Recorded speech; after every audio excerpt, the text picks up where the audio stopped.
worked at a local government agency for a long time. Each summer, we would get a new crop of interns. Most were fine. Some caused issues, like when we caught 2 of them making out in the file room, but overall, they were just normal kids from high school or college trying to get some work experience. In 2016, my department received an intern later than usual, right in the middle of summer. Warner was a bit older than the usual crowd, around my age, maybe late 20s. We initially hit it off pretty well, and although I found him sort of strange, I didn't mind since he was friendly and we had some common interests. He was the only person in my department who was even close to my age. The interns were all teenagers, and the regular staff averaged around 60 years old, which is older than my mom. I was psyched to have a peer to chat with, so occasionally I would eat lunch with Warner or stop by his cubicle and have a chat. His strangeness was mostly an outsized personality, a mix of over-the-top enthusiasm with a bit of social awkwardness, but I got zero bad vibes from the guy. It wasn't long before Warner started having major performance problems at work. He would produce little to no work on most days, no show or arrive late without informing anyone, and generally acted unprofessionally. One day, he showed up for work at 3:15 p.m., when our workday ended at 4:30. The office manager was livid and told him to go home. His behavior bothered nearly everyone in my office, but I didn't supervise him, and we had plenty of slacker interns in the past. While his antics were a bit of a spectacle, it wasn't a big deal to me. If you're wondering why he wasn't let go, 2 words: political favor. I found out from Warner himself that he was hired because his uncle had donated to the campaign of our big boss, so he wasn't going anywhere. Near the end of that summer, I put in my notice that I was leaving my job and relocating to a new state. Once Warner caught wind of this, he would constantly complain that it sucked I was leaving because we barely had time to become friends. I would always laugh lightly in response and give a sympathetic, "yeah." He would start to monopolize my time at work more and more, and it became disruptive to the people who sat near me. I found it slightly annoying, but I also was extremely happy to be leaving that job for reasons unrelated to Warner, and I spent my last month there not caring much about what my coworkers thought. I tolerated Warner lingering by my desk. One day, he caught me leaving work and offered me a ride home. I usually took the bus, and occasionally other coworkers would offer me rides home if they were going my way, so this didn't seem odd to me. I accepted and walked to his car with him. It smelled awful and was full of garbage. He hastily cleared off the passenger seat and apologized for the mess. We got on our way, but once we were on the main road, he started begging me to stop and get dinner with him. I laughed and said he didn't need to ask me that intensely, and said we could stop at a diner on the way. We had a nice meal, with pleasant conversation even. He was intelligent and had a variety of interests, our political positions aligned, and we shared disdain for our cranky old coworkers. I had a good time. I expressed that he didn't need to drive me all the way home now that it was late, but he kept insisting, so I relented. As I directed him towards my house, he started in again with the whining about how our developing friendship was cut short because I was moving. At this point, I was tired of hearing this. The decision to leave my job and move away from home was extremely difficult to make, and I was proud of how bold I was being. I stopped responding and laughing, and his whining began to fade out. We came up to the turn to get onto my street, and as I pointed it out, he accelerated and drove right past it, laughing.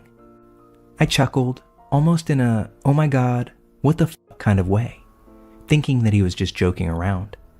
When I began giving instructions about how to turn around and get back, he started begging me to keep the hangout session going because he was lonely.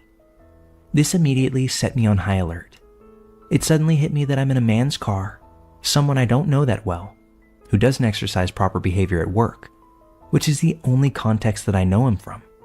And now, he's displaying weird behavior outside of work as well. My instinct was to not insist I be let out of his car. I felt as if this would escalate the situation into something bad, and in hindsight, it may have been the right thing to do when I think about the type of person that he turned out to be. I told him we could hang out at the park near my house if he wanted to talk. He seemed to like that idea, and we parked and walked over. The pleasant conversations resumed. Besides the weird clinginess, he was perfectly fine to talk to, until he dumped his entire life story on me, including his prior arrests for theft, his heroin addiction, and related struggles with depression. I tried to be sympathetic, but I was very put off by this. It was a lot of highly personal information all at once, and I was still on alert because of his prior behavior. I tried changing the subject by showing him pics of my dog.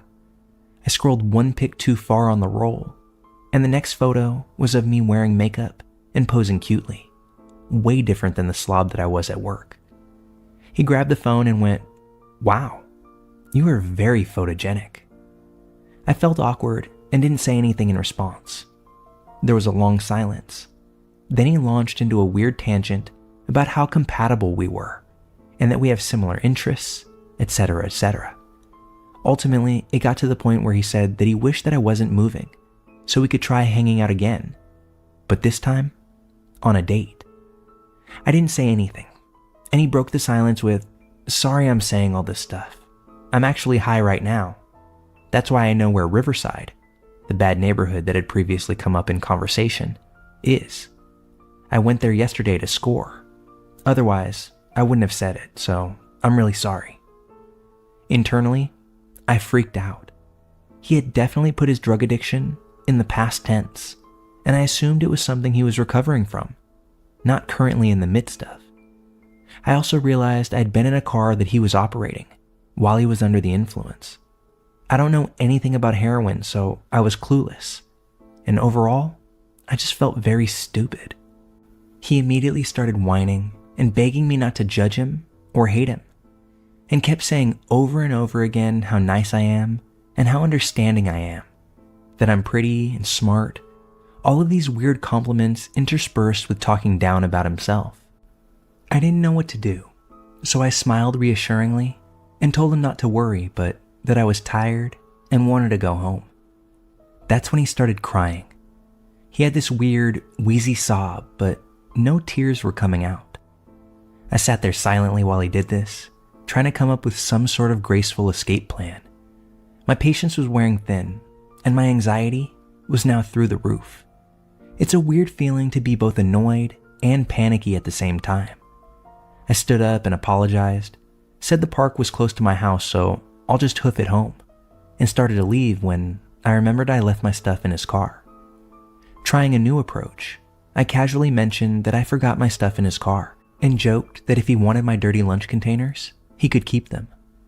He ceased his bizarre crying, stood up and ran over to his car to unlock it, and I grabbed my stuff out of his back seat. His demeanor changed drastically as he calmly apologized for making things weird, and asked if he could drop me off at home so I didn't have to walk alone at night. I said yes, but made him drop me off a block over from my little side street so he wouldn't see which house was mine. I could end it there, but what bothered me the most about this guy happened after this encounter. I'll try to make this part short. A week or two after that weird evening, end of August by this point, I had my last day at the job and moved 1,000 miles across the country. Warner would sometimes text me long ramblings detailing his feelings about himself and about our missed opportunity. I didn't respond to these messages. Now that I wasn't near him, I didn't feel the need to placate. The text stopped after a few weeks, and I all but forgot about him. Fast forward to February, and I get a text from a former coworker. Her message said, "Sorry you had to hear about it like this." And her next message was a link to a local news article titled, "Man Dies from Wounds in Riverside Stabbing on Wednesday." Because of the way she worded it, I thought Warner was the victim. But when I read the article, it included his mugshot and the charges against him.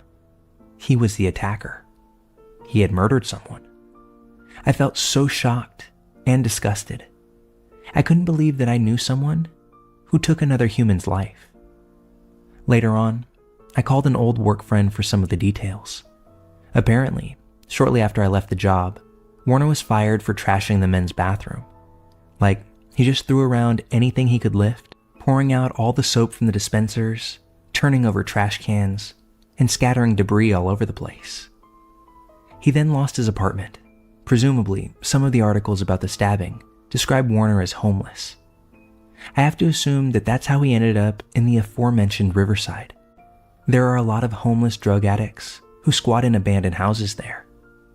I wondered if the man that he stabbed had refused to give him something that he wanted, and that is how he reacted to a hard no. I don't think I made all of the wisest decisions during my interactions with Warner, but I'm glad I was able to avoid setting him off, since he was clearly not stable. Hands down, Warner had to be the worst intern that I'd ever encountered.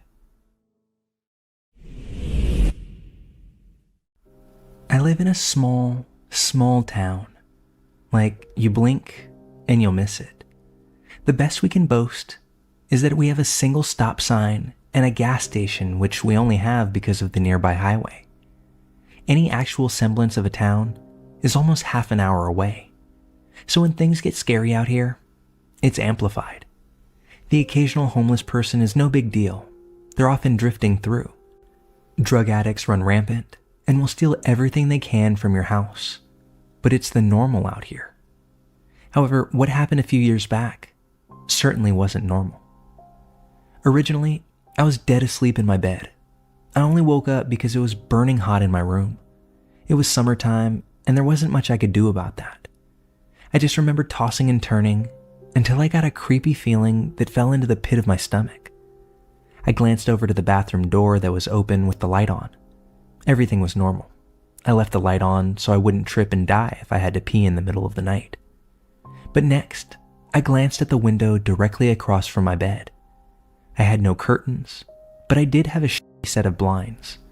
Part of the blinds had been broken from wear and tear, and the crappy AC output beneath it would make them move back and forth, so you'd get a glimpse outside every so often. The yard light was still going, but what made me stop was the outline outside of my window. The figure of someone directly beyond my window pane, almost like it was waiting for the blinds to move to watch me. I didn't have an imagination as a child. That had been trained out of me. But the sight was enough to pour every horror film into my head at that very moment. I squeezed my eyes shut and pulled my blankets over my head and slept in a cloth oven that night. By morning time, the figure was gone. I remember running to my mom's room on the verge of tears in the morning, telling her what had happened. She laughed at me like I was an idiot, told me that it was probably just a stray cat that had climbed up there for one odd reason or another. I almost believed her, since my window was pretty high off the ground, but something just didn't sit right with me. Later that day, when we were doing yard work, I glanced over at my window and saw one of our metal patio chairs had been pushed up to it. I pointed it out to my mom, who proceeded to chew me out. That's how the cat probably got up there, moron. Stop leaving furniture everywhere. But I hadn't moved it. It was heavy enough that I struggled with it. So we moved it back, and so began a pattern. At night, I'd see the figure, complain to my mom, and we'd find a chair moved back every single morning. And this went on for a few weeks. My mother stopped caring about my concerns until one morning we saw where the outside screen of my window had been sliced open. I still remember her shaking her head and complaining about those damn stray cats, the ones that we had still yet to see. I could tell she was unnerved by the development. I couldn't handle it anymore, and I opted to sleep in our living room that night. The only problem was, our kitchen and living room connected, which meant there were always several windows. The first night of my move went well, despite my back hurting from the couch. I avoided my room like the plague. It wasn't until about 4 days later that we ran into an issue. I woke up and glanced at the clock above the fireplace. It read a little past 3 a.m. I couldn't realize why I'd woken up until it happened again. There was a beam of light shining in from the kitchen window, almost as if someone was shining a flashlight through. I saw it trace along the walls and land on the love seat across from the couch that I was on. I was absolutely mortified. When I told my mom, she continued to laugh at me. I gave in and decided that I would sleep in my dad's room, even though it had a gigantic window in it. He slept in the recliner with a huge TV, so I felt more safe having someone around. The yard light was directly outside the window anyway, so it seemed foolproof. That was until I woke up out of habitual fear and watched through the window across from the bed. Everything seemed normal as time drug on, and I felt like a moron. Maybe my mom was right. That was until I saw a lone figure come out of the woods by the backyard shed, walk directly under the light, and head to the patio furniture like he'd been here plenty of times before. I still remember the large build the man had, and the confidence like he was the one who lived here and wasn't creeping around my yard in the dead of night. I just remember listening to the TV until I fell asleep again, hoping to get another glimpse. My dad would have been pissed if I had woken him up. He was grumpy on a good day, terrifying on a bad. I didn't feel like risking it unless I had solid proof because of just how scared I was. The next morning, my mom chewed me out again for the patio furniture, which was pretty much routine by this point. Although this time, something new happened. She demanded I stop playing in the toolboxes of the garage. A bunch of tools had been taken out and left on our doorstep. Screwdrivers, a large hammer, flashlight. But it wasn't me. I begged with my mom, pleaded with her, just stay up with me one night. We couldn't close our garage because it was an open carport, and I wasn't going to get my ass beaten for touching tools because of someone else. It was driving me mad. Finally, she agreed. That night, we would stay awake in the living room. I finally fell asleep before my mom, but I remember her waking me up in a panic. She pointed to the window that overlooked into our garage. We could see the top of someone's head as they walked back and forth. There was the sound of someone placing metal tools down on brick steps, as if they were trying to be quiet, but couldn't fully muffle it. She whispered for me to go wake my dad. My dad was angry, having been woken up in the middle of the night by his frantic daughter. He grabbed his pistol and headed out the back door, towards the front of the house where the garage was located. We heard my dad screaming and someone dropping tools. Then, the sound of a gunshot, twice.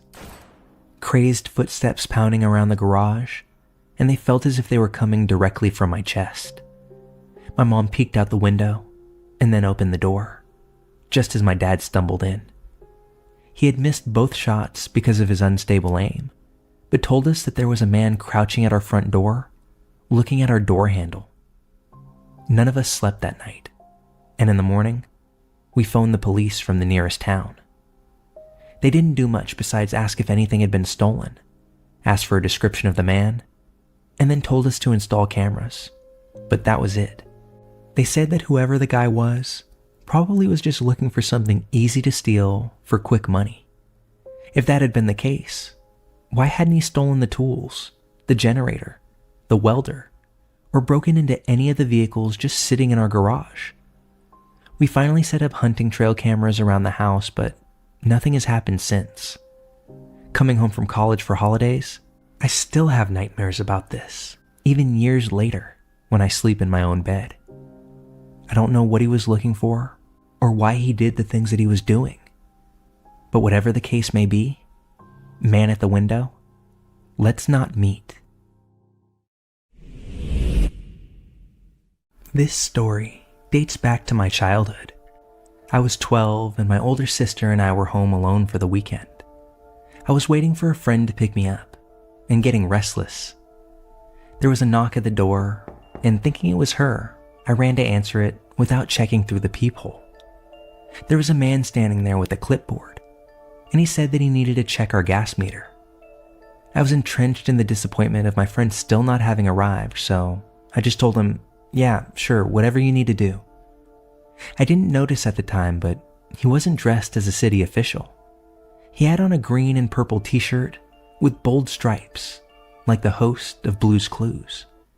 He took a step inside the door and immediately went up the stairs to where our bedrooms were and walked into the open door of my room, the typical girly room with pink and glitter. Thank God my sister came down the stairs at almost that exact same moment. She said, "Oh, is that Daphne's dad?" Why is he going upstairs? That's when I took the moment to complain about how Daphne wasn't here yet, and was going on about how unreliable she was when my sister cut me off. Wait. If Daphne isn't here, then who is that? I said, he's here to read the gas meters. Her face turned white. She flung open the front door and dragged me out, hand clamped over my protesting mouth. She said, our gas meters are outside. Neither of us had a cell phone. Nobody did. It was the 60s. And obviously, we weren't going back in the house to call the authorities on the landline. Then, my ever-resourceful sister had a stroke of genius. At that very moment, there was a man walking right by our house, and she motioned him over. She spoke to the man clearly and loudly enough that her voice carried directly into our house. "Oh, Dad, it's good you're home. There's a man from the city here to read the gas meters upstairs." And just like she had hoped, the man on the street said, "What are you talking about?" The man that had entered our house, the one in the striped shirt, bolted from within, running down the block before hitting a corner and vanishing from view.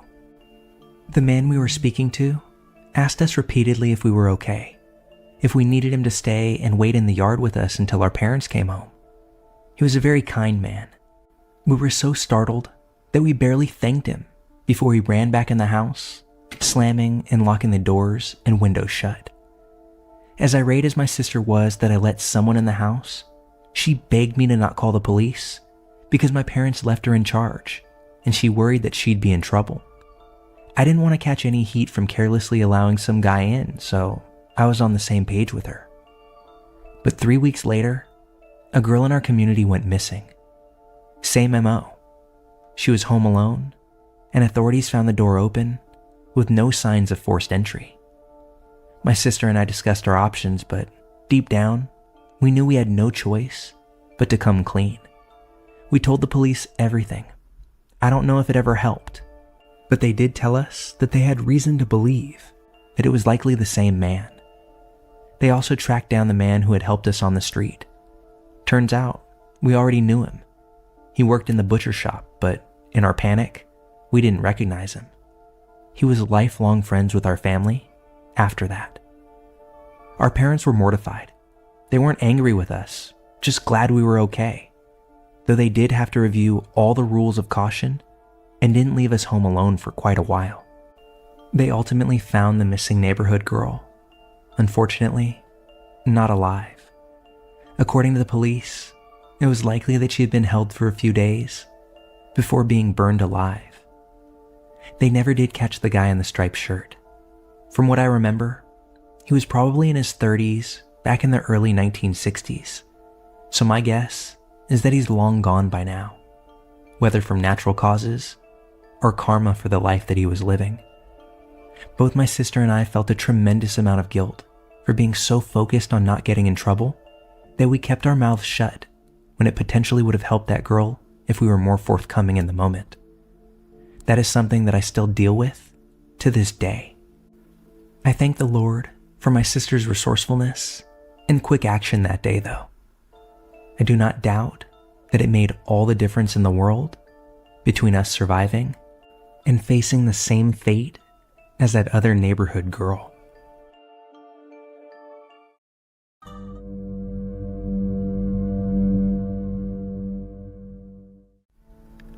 This story happened back in the summer of 2021.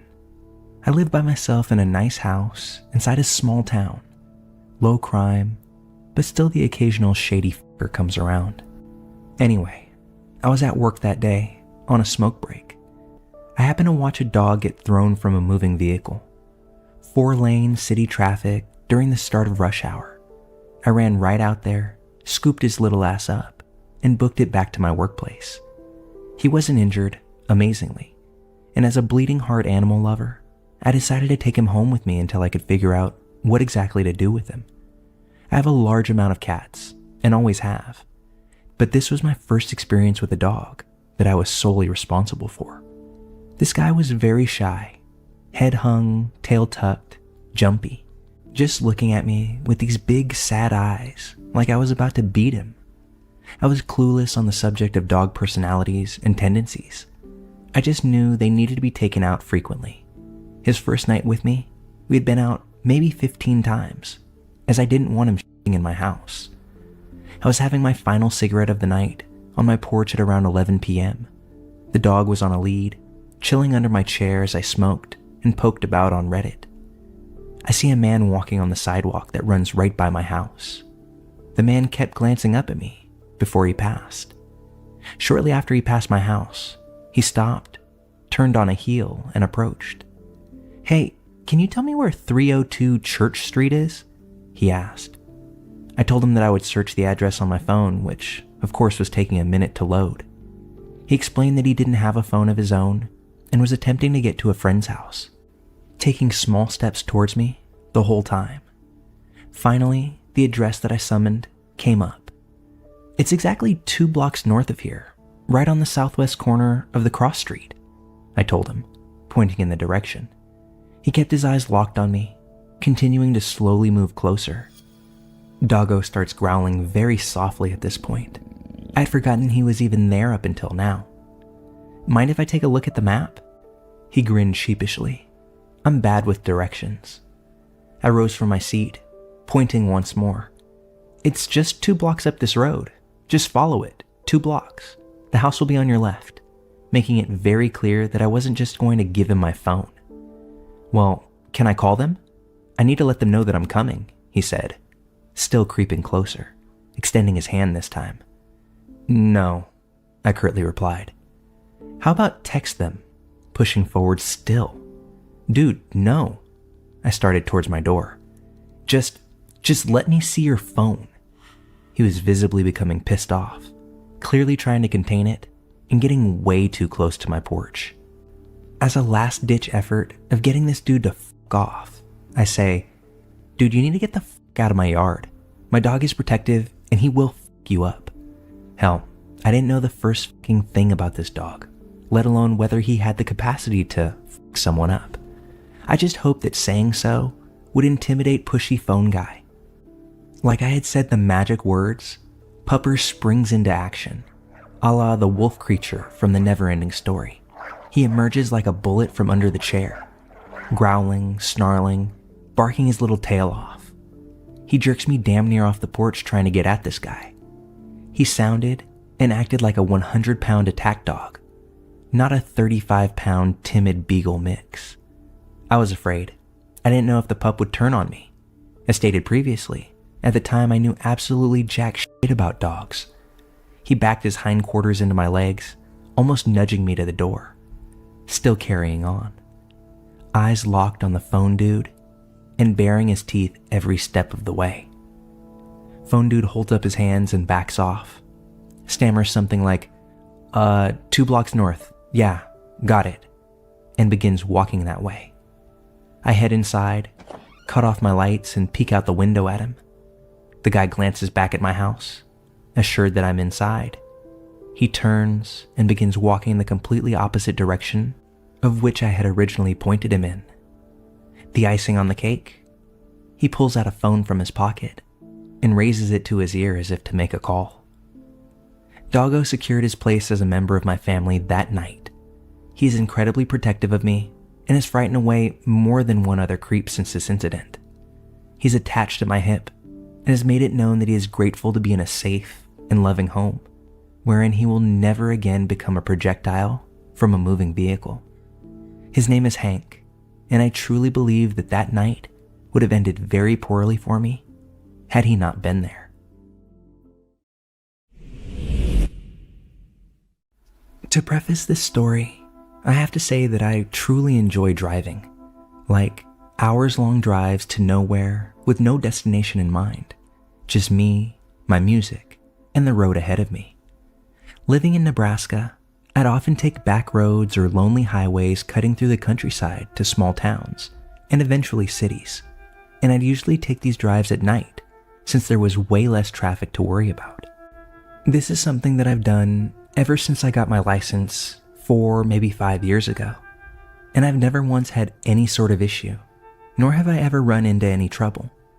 That was until a few nights ago. For reference, I'm a relatively small 22-year-old female, and as I've stated before, I often take these drives completely and utterly alone. They're a good way to clear my head when I'm stressed, upset, or overwhelmed, or for me to get a plan together to sort personal issues out.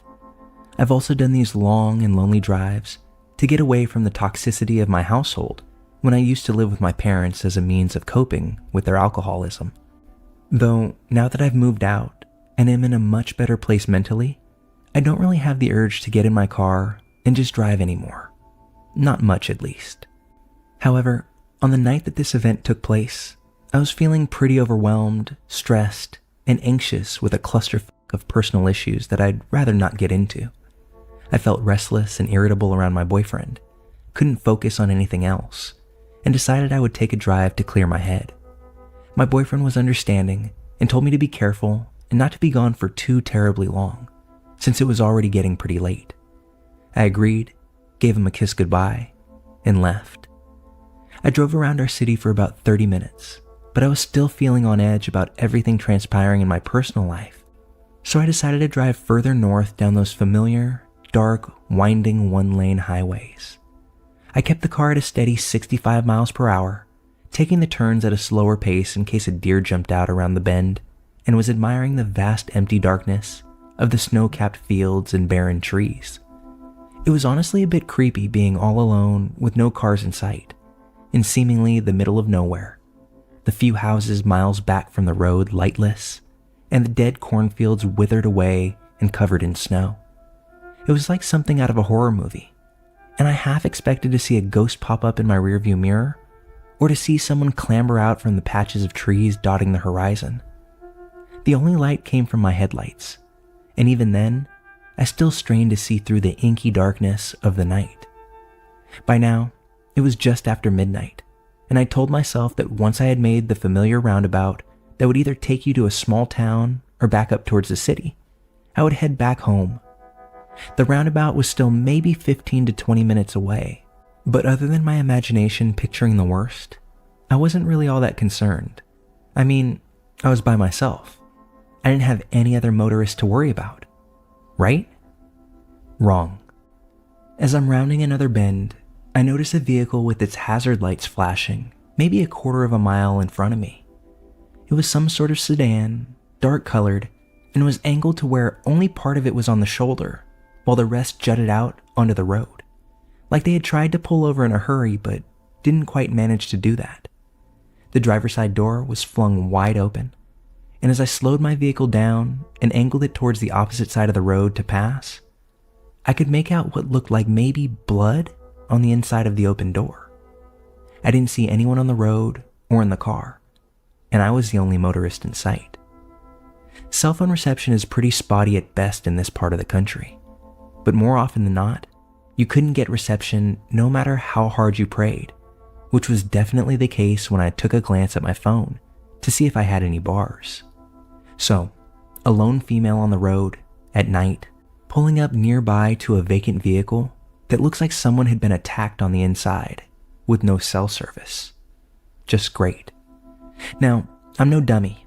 I've watched countless episodes of Investigation Discovery and Criminal Minds, and read far too many true crime books to know that this had bad and danger written all over it. But there was still a small part of me that worried something terrible had happened to whoever was in that vehicle, and I thought I needed to help. These roads don't get a lot of traffic late at night, and the temperatures were well below freezing by now.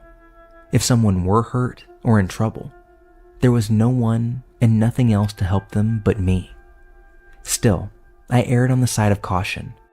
I was still driving my car, though a bit more slowly, and as I approached the vehicle, I rolled down my passenger side window a bit, shut off the music, and called out, "Hey, anyone there? Are you okay?" I didn't hear a response.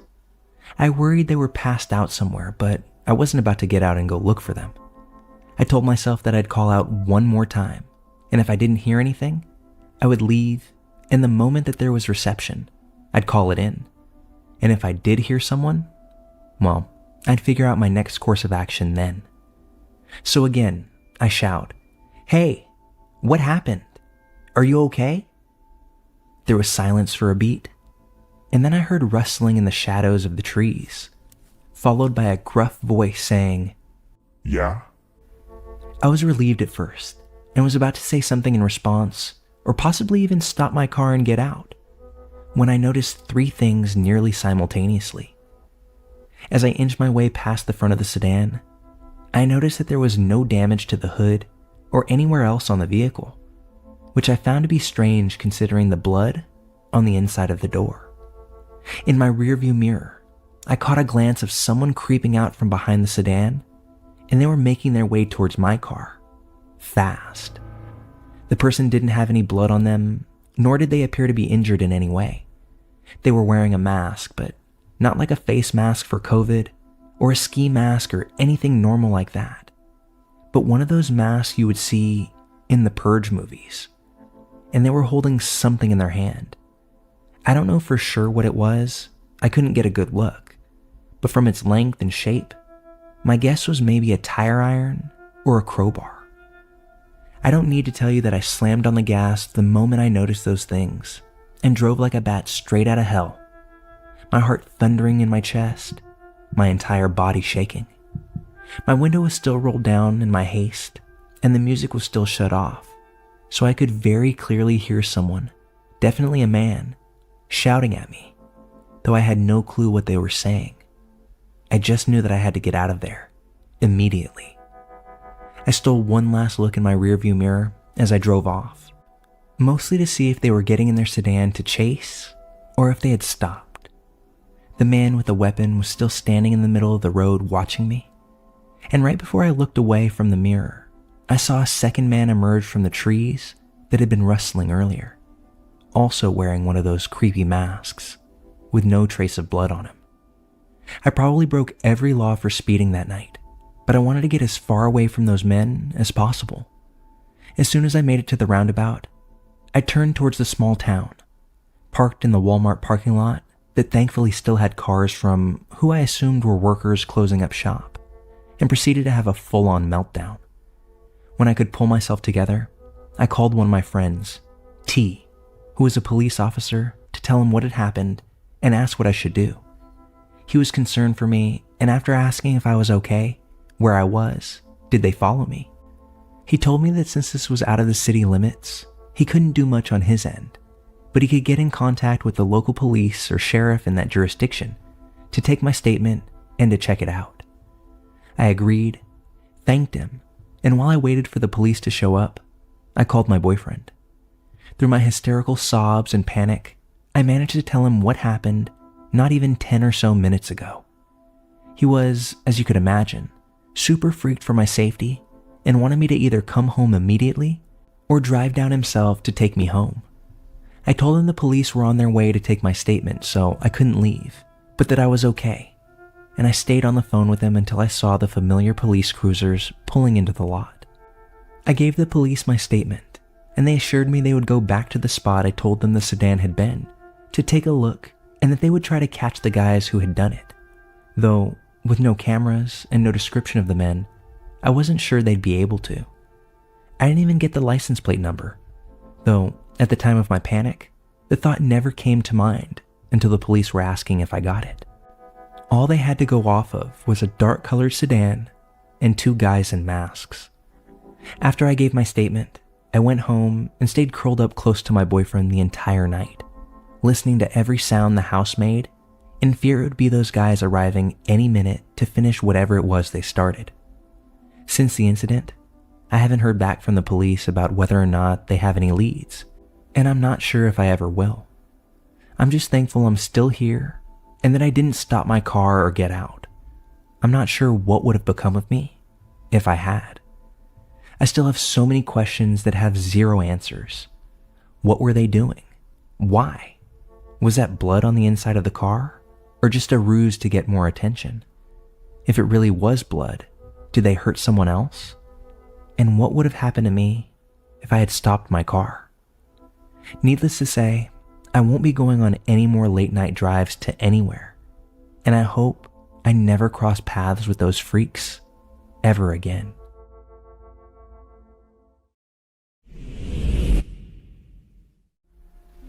This happened to me yesterday, and before anyone says a thing, yes, I know I'm stupid. I had just gotten home from work around 9 p.m. and had barely had any time to get my shoes off when I get a phone call from some number that I don't recognize. Now, I'm searching for new jobs and thought that it might be one of the places that I was applying to calling me back. I answer the call, and it's some guy who says that he's with some kind of third-party detention center, which, as he explained it, was for low-risk inmates that were sent there whenever the local jails were busy or filled. That should have set off a nice big red flag for me, but for whatever reason, it just made sense in my tired brain. I'm getting ready to tell this guy that I'm not interested in making a donation or anything like that, when he asks, "Am I speaking with?" and then says my full name. I confirm, and he says that they're holding my boyfriend at this center, saying my boyfriend's full name and giving me a dead-on description of him. I ask what was going on, since my boyfriend was supposed to be at work right now, and the guy on the other end provides an explanation. He says that my boyfriend had struck a pregnant woman with his car on his way to work that day, and that he happened to have a blood alcohol content 4 times the legal limit. He said that the woman was in critical condition and that my boyfriend had broken a few ribs and his nose in the accident. I'm freaking out at this point and ask if I can speak to my boyfriend, to which the man obliges. I'm put on hold for a moment or two before my boyfriend picks up the line. This person on the other end was panicking, saying how it wasn't his fault, and he begged me to not tell his parents, again using my name in his pleas. It didn't particularly sound like my boyfriend, but I figured it was because of the broken nose that he supposedly had, and his tone really helped to sell it, because it all sounded so legitimate. The original man came back on the line before I had a chance to ask any questions, and explains that they had to sedate my boyfriend since he had begun to panic and hyperventilate, which I was starting to relate to more and more by the second. The man on the other end of the phone tells me that I should come right away and that the bail is set for $2,000, cash only. I stupidly tell him that I don't have that much and that I might have half of that. He tells me that it's fine and that I can work something out with the front office once I get there, and to just bring what I have, seeming as if he's trying to calm me down. He's giving me the address, and I can barely hold a pen because my hands are shaking so badly, and I'm very poorly trying to hold back tears. When, all of a sudden, the front door flings open, and in walks my boyfriend. Completely normal looking, no broken nose, but more than a little confused as to why I'm crying. I'm still on the phone with this man, and ask him what the f*** he thinks he's doing, telling him how my boyfriend just walked in, just as this man promptly hangs up. I tried calling the number back a few times, but was hit with the quintessential, "The user you have reached has traveled outside of the service area. Please try your call again." I found out that the power to the bar that my boyfriend worked at had gone out, so his boss sent everyone home early. And I can honestly say that I've never been so grateful for a power outage ever in my life. My boyfriend slept on the couch to keep watch, but unfortunately, I still couldn't sleep that night, so I decided to look up the name of the organization that the man said that he worked for. Big surprise, it turned up nothing. I then looked up the address that he had given me on Google Maps, just to see that it was some random abandoned strip mall in the middle of a sketchy-ass area nearly an hour and a half outside of town. What really freaked me out about this whole thing was the guy knew my number, both me and my boyfriend's full names, but didn't sound like anyone we had ever met before. I have no idea what would have been waiting for me there, but I'm counting my lucky stars right now. So, to the guy who wanted to meet me for only God knows what at that sketchy-ass strip mall, let's not meet. Hey guys, we'll get back to the story shortly, but I wanted to share this truly terrifying stat with you all. Did you know that about 80% of you watching this video are yet to hit the subscribe button? Spooky, I know. But if you enjoy the content that we create here, I highly encourage you to join the community. It's cozy, comfy, and rather disturbing at times. So for those that enjoy that type of thing and haven't done it yet, please consider hitting that subscribe button now. That single click, plus your sustained viewership, really helps us creators to find a stronger grip on the platform and can mean a huge difference in the audience that we reach, which directly affects the growth and continued success of our channel over the long term. I appreciate you all for being a part of this journey, and I look forward to bringing you even more high quality and highly unsettling content as we go. For now though, let's get back to the program.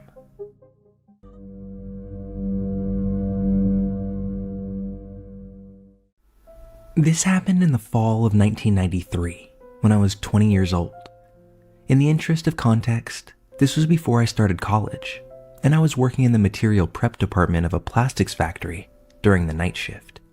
I was the only woman in the department, and my male coworkers were initially skeptical that I could even handle the job, but I proved myself and earned their respect. It was hard work, but on the plus side, it also put me in the best shape of my life. It was also about the same time that I dumped my abusive boyfriend. He was verbally, emotionally, and physically abusive, as well as being an alcoholic. This fact, more than anything, is probably why I got myself into this situation in the first place. I had just gotten off of work. It was nearly 1:30 a.m., and my car was running on fumes, so I stopped at a local gas station to fill up. While I was pumping gas, a woman about my age approached me, looking both nervous and scared. She said that she had been at her boyfriend's house and they had gotten into a fist fight. She'd walked to the gas station to use the payphone and call a friend to pick her up. On her way to the station, a car pulled up as she was walking, and the guys inside started catcalling and harassing her. With a slight movement of her head, she indicated a car that was parked off to the side by the gas station dumpsters. I saw a large, light green car, maybe a Cadillac or a Lincoln, with at least 2, maybe 3 shadowy figures inside. She said that they had threatened her, and she was too scared to call her friend and wait. The woman was neat, well-dressed, and didn't seem high or drunk or anything like that. She just seemed really nervous and freaked out. So I didn't even hesitate. I finished pumping my gas and told her to hop in the car, that I'd take her home. At that time on a weeknight, there was little traffic, so I booked it right out of the gas station and asked her where she lived. She kept twisting around in the seat to see if the car was behind us, and when I asked her to put her seatbelt on, she ignored me and continued looking for the car. I had assumed that she was just terrified. A few blocks down the road, however, I noticed that she was looking around the car, and she started asking me about money. "Where's your purse? Where's your bag? I need money. You need to give me some money." My stomach sank. I have this woman in my car, and now she's gonna rob me? But when I thought about it, robbery just didn't make much sense. I was driving a 1985 Chevette, affectionately nicknamed Shitbox, and was wearing my work clothes, a ratty t-shirt and jeans with combat boots. I did not look like a person with a lot of cash, primarily because I wasn't a person with a lot of cash. She twisted around in the seat again and started yelling, "There they are! There they are!" She didn't sound scared anymore though. I checked the rear view, and sure enough, that light green car is right behind us. She started cackling and bouncing up and down in the seat. "My boys are gonna f*** you up, bitch. They're gonna f*** you up." She's laughing like crazy, opening the glove box, looking in the back for a bag or purse, telling me all the messed up shit these guys are planning to do to me. Now, if I had been smart, I would have just driven to the police station. Actually, if I had been very smart, I would have called the cops from the gas station and waited with her until they arrived. That would have been the intelligent thing to do, but unfortunately, none of this crossed my mind until later. In the moment, I just got really, really f***ing angry. I realized 3 things all at once. 1, there was an intersection up ahead with cars on either side waiting to cross, and the light had just turned yellow. 2, I had a spare box cutter that I kept for work in the driver's side door compartment. 3, the crazy bitch still hadn't put on her seatbelt. At this point, I didn't think. I floored it, passed under the yellow light just as it turned red. I glanced back to see if the green car was still behind me, but The cross traffic at the intersection had started to move, and the green car hadn't caught up. The bitch started yelling. That's when I slammed on the brakes, and she hit the dash and windshield with a solid and viciously satisfying crack. When she rebounded to the passenger seat, I had the box cutter in her face and was screaming some serious batshit crazy things at her. I can't remember exactly what I said, but it was along the lines of, "Get the fuck out. Get the fuck out of my car before I cut off your face and make you eat it, bitch." The crazy screaming and box cutter combo worked. She grabbed blindly at the handle and popped the door open, and I began shoving and punching her until the bitch tumbled out the door to the curb. I stomped on the gas, got to the next turn, and squealed around it with the passenger door still open. I made a few more turns because I was afraid that the green car might catch up to me. After a little while, I stopped to close the passenger door. Then I cut across town to get on the highway to head home. I was on the highway for nearly 5 minutes before the shakes started. I pulled off to the shoulder to calm down and try to get my shit together before continuing the drive home. I told my older sister, who I was living with temporarily after the breakup with my ex, everything that had happened. She wrapped me in a tight bear hug while simultaneously yelling about how stupid I was for not going to the police. I can tell you now, I've never been so glad to be yelled at in my life. At the time of this story, I was 11 years old and living in a nice suburban area with my family. We had recently moved into this house that my parents had built, and it was our first, quote, home, versus being a rented house in a sketchy area. And this was a very nice neighborhood by comparison. The whole family made friends quickly with lots of our neighbors, but especially the ones 3 doors down. They had a daughter my age, I'm a guy by the way, and a daughter 5 years younger, which happened to be the same age as my younger sister. Our parents got along well, and we began hanging out quite a bit for barbecues at their house or parties at our house. Friendships were formed quickly and seemed to be very strong. After a year or so, I started realizing things weren't quite what they seemed. I remember seeing police cars at their house a few times in the evenings, and when I'd ask my parents what was going on, it was always nothing. Just checking in on them type answers. I was no genius, but at 11, I knew that that didn't add up. Why would the cops check up on them and not check up on us? One day, I'm at the neighbor's house playing and hanging out when the daughter goes across the street to get another mutual friend of ours, which left me and the father alone in this house. This was not really a big deal as it had happened before, but then he approached me and things seemed just a little off. I still don't know what made me feel this way, but I was uncomfortable and started thinking about leaving. About 5 minutes later, he tells me that he has something cool to show me. I don't remember what it was, but I think that it was something about baseball cards, which I was very fond of as a child. I excitedly started to follow him when he pulled the attic ladder down and asked me to follow him, which I started to do without hesitation at first. Then something happened, and I still can't quite process what it was. He was ahead of me on the ladder, and when he looked back to help me into the attic, there was something that raised alarm bells in my mind.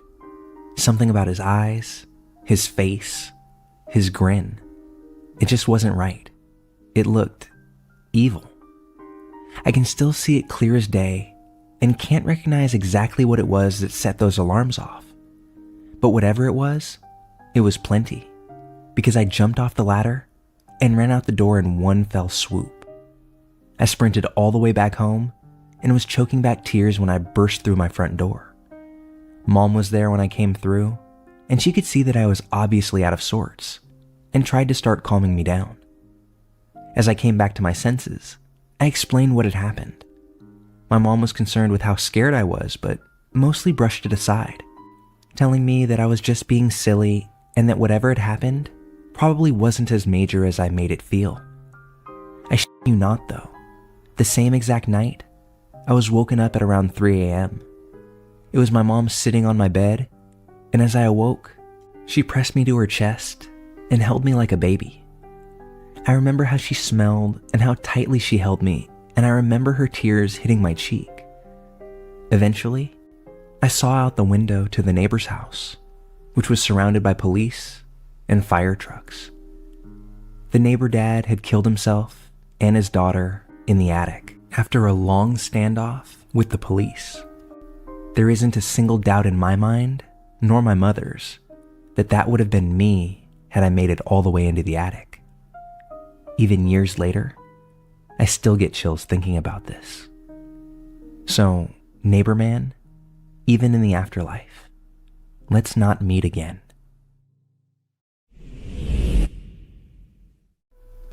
Back when I lived in the rural Midwest, nearly a decade ago now, I lived in a house right off of the highway.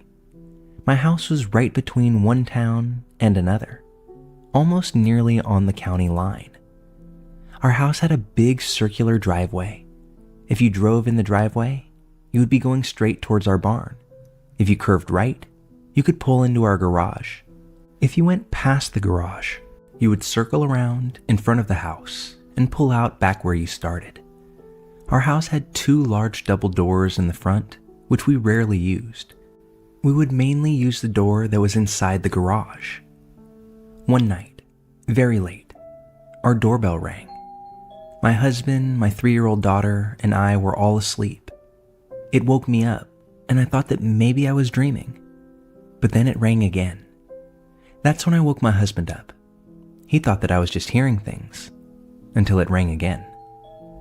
It was very dark outside, nearly pitch black, but we have a dusk to dawn light, so most of the driveway is pretty lit up.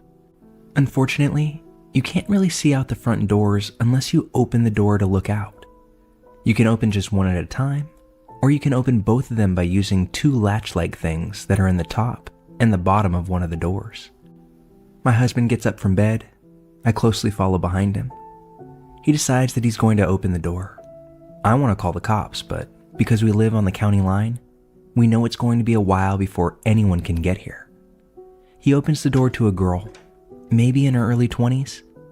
She looks normal, except for the fact that she's standing at my door in the middle of the night. I look past her, and her car is pulled into my driveway just off of the road, but not quite up to the house, not around the circle either. She says that she needs to use the phone. She says her car battery died or something. She's not sure, but she can't get it to start. I told my husband, no fucking way. This is how horror movies start, and we offer to call the cops, which would be the county sheriff. She asks over and over to come in and make the call, but I'm not letting her in. We tell her we will call, and that's when she kind of stomps off. We watch her walk back to the car, maybe 50 feet away. I can see the car. I can see her. I call the cops.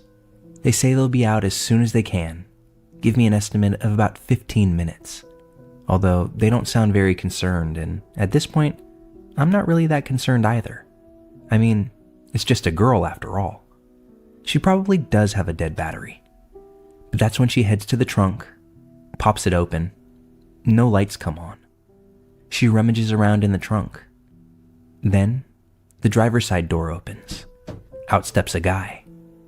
Then back passenger door opens. Out steps one more guy. Now they're all rummaging around in the trunk. No lights on. All I can see is their silhouette.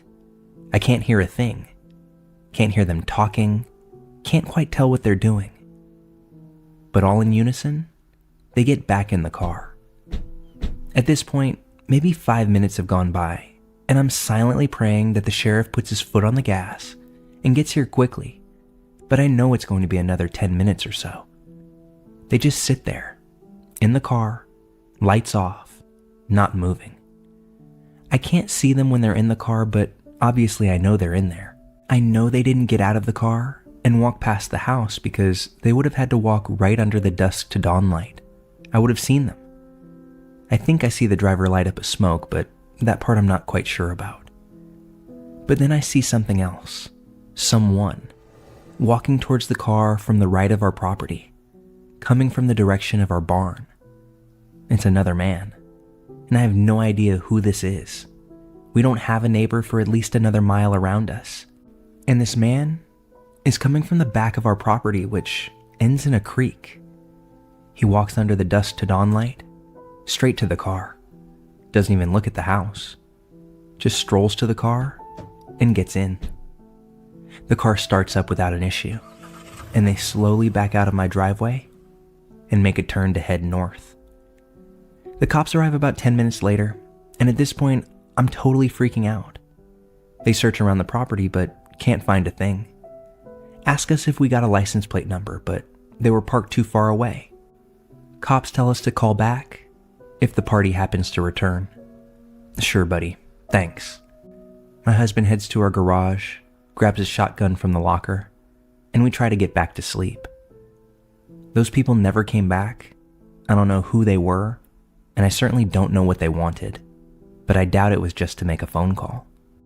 Had it just been the 3 people in the car, I would have only been half as creeped out as I was. The fact that they had another person with their group just casually stroll out from behind our house to rejoin them added to my angst more than just a touch. But them effortlessly starting the car, after that being the stated reason for their presence in the first place, and simply pulling out into the night, really drove those chills into the depths of me. And that's actually what prompts me to say, creepy people in a car without a dead battery, I pray you don't come back, and I'll be happy to never meet you again.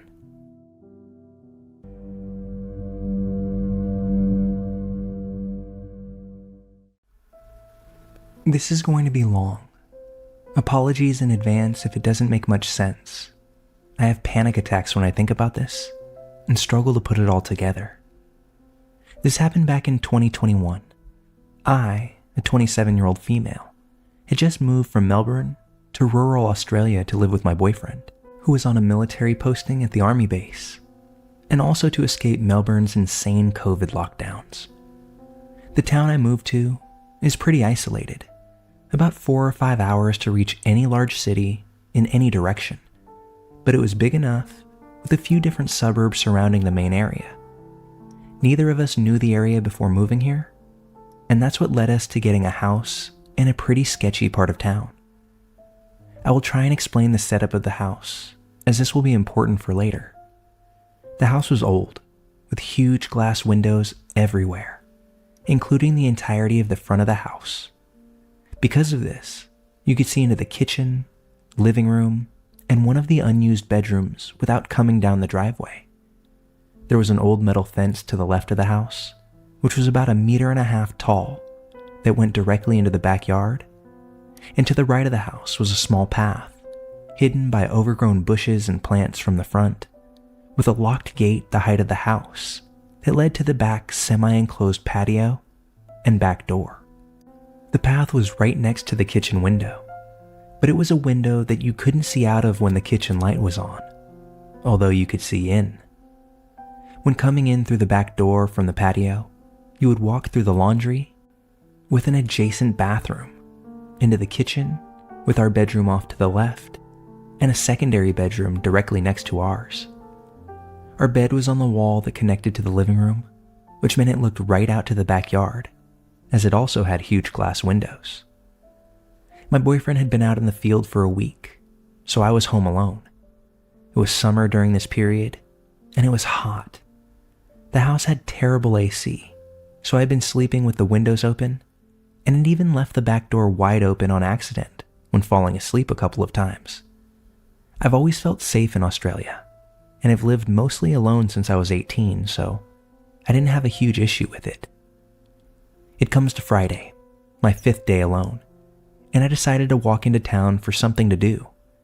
The walk took about an hour each way, and when I finally got home, I was looking forward to doing nothing besides getting out of the heat. I spent most of the afternoon and evening in the living room playing PlayStation and watching TV. I had heard a few noises down the side of the house on the path next to the kitchen, leading to the patio that evening. But the guy who lived next to us had a workshop of some kind, so I assumed it was just him tinkering around. Now, I'm one of those people who will lie in bed before they are ready to go to sleep, so I head to bed around 10 p.m., and I was doing my nightly scroll of Let's Not Meet. But it was actually the stories and the content of them that stopped me and prompted me to get up out of bed and go close and lock the back door. The back door had a normal lock and then a reinforced deadbolt with a key screwed into the wall. About an hour or so later, still hearing the neighbor tinkering around occasionally, I decide that I'm ready to actually go to bed now. So I get up, start turning off all the lights, including the back patio light and kitchen light. I lie back down in bed again and am finishing up my mindless scrolling when I hear some noise once more, although this time it was a bit louder. I figured it was still the neighbor guy in his workshop or maybe some kind of animal, so I decided to put down my phone and drift off to sleep. After a couple of minutes, I hear a loud bang at the back door, and I instantly felt like everything went into slow motion. Almost instinctively, I knew that someone was kicking in the back door, but I also thought there's no way this could be happening. Then came another bang, and another. It was so loud, and I felt like the entire house was shaking. I hear glass shattering, and then the banging continuing. Now this felt like it went on for an eternity, although I know now that it was no more than a few minutes. In my panic, after the second or third bang, thinking I could scare whoever it was off by pretending a man was there, I yelled out, "Oi!" in the deepest voice I could. I slammed my bedroom door closed. I have no idea why I did any of that. I locked it and called 000 before pushing my bed up against the door. The banging is still going on when I'm connected to the police, and then it stops. There was nowhere to hide, so I was crouched down in the corner of the room near the edge of my bed. While on the phone to 000, I can hear someone start kicking the bedroom door. I'm screaming at this point. I don't remember what I was saying to the dispatcher or what they were saying to me, but I remember praying that the police would arrive before these intruders made their way inside the room. I hear sirens, the banging on the bedroom door stops, and that's when I see flashlights shining in through my bedroom window. Because I was so scared and I couldn't understand what the operator was saying to me, I had no idea if the flashlights were whoever just kicked in my back door or if it happened to be the police. I don't remember how I came to realize, but it was the police. And the next thing I remember, I'm in the kitchen surrounded by 10 police officers, crying, doing my best to explain what had happened. I was absolutely inconsolable. So much so that the police had to use my boyfriend's army photos on the fridge to get his details to call the duty officer to get him to come home. Once I calmed down a bit and my boyfriend got home, I saw the back gate to the patio had been broken. The bedroom door was cracked. The back door had been kicked clean off its hinges, with the deadbolt completely ripped out of the wall and the laundry window smashed. There were 2 sets of clear footprints on the door from where they had kicked the door in. I checked my phone. I called emergency services at 12:04 a.m. and had been on the phone with them for less than 5 minutes. All I can think that happened is that whoever these intruders were followed me back from my walk. They could easily see from the road that I was alone and were watching me on the path next to the kitchen for the entire evening. The noises that I thought were coming from the neighbor was actually them. And once I turned the lights off, they made their move. I don't think they anticipated the back door being so hard to break down, which is why they smashed the laundry window to unlock it. But they couldn't unlock it without the key. That's when they went back to kicking.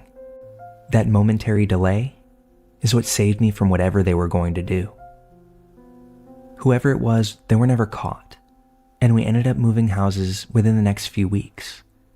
My boyfriend and I ended up splitting up, as he was regularly out in the field or on duty at night, and I couldn't handle being home alone at night anymore. I would panic, cry, and not sleep until the sun would come up, and it put too much strain on the relationship. It wasn't until later that I realized that I was experiencing PTSD.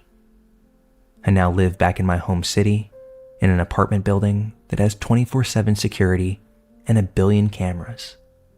I also have 2 dogs by my side every night. So to the guys who kicked in my back door and attempted to get into my room, I have no idea what you were going to do to me, but I'm very glad that we didn't have the pleasure of meeting.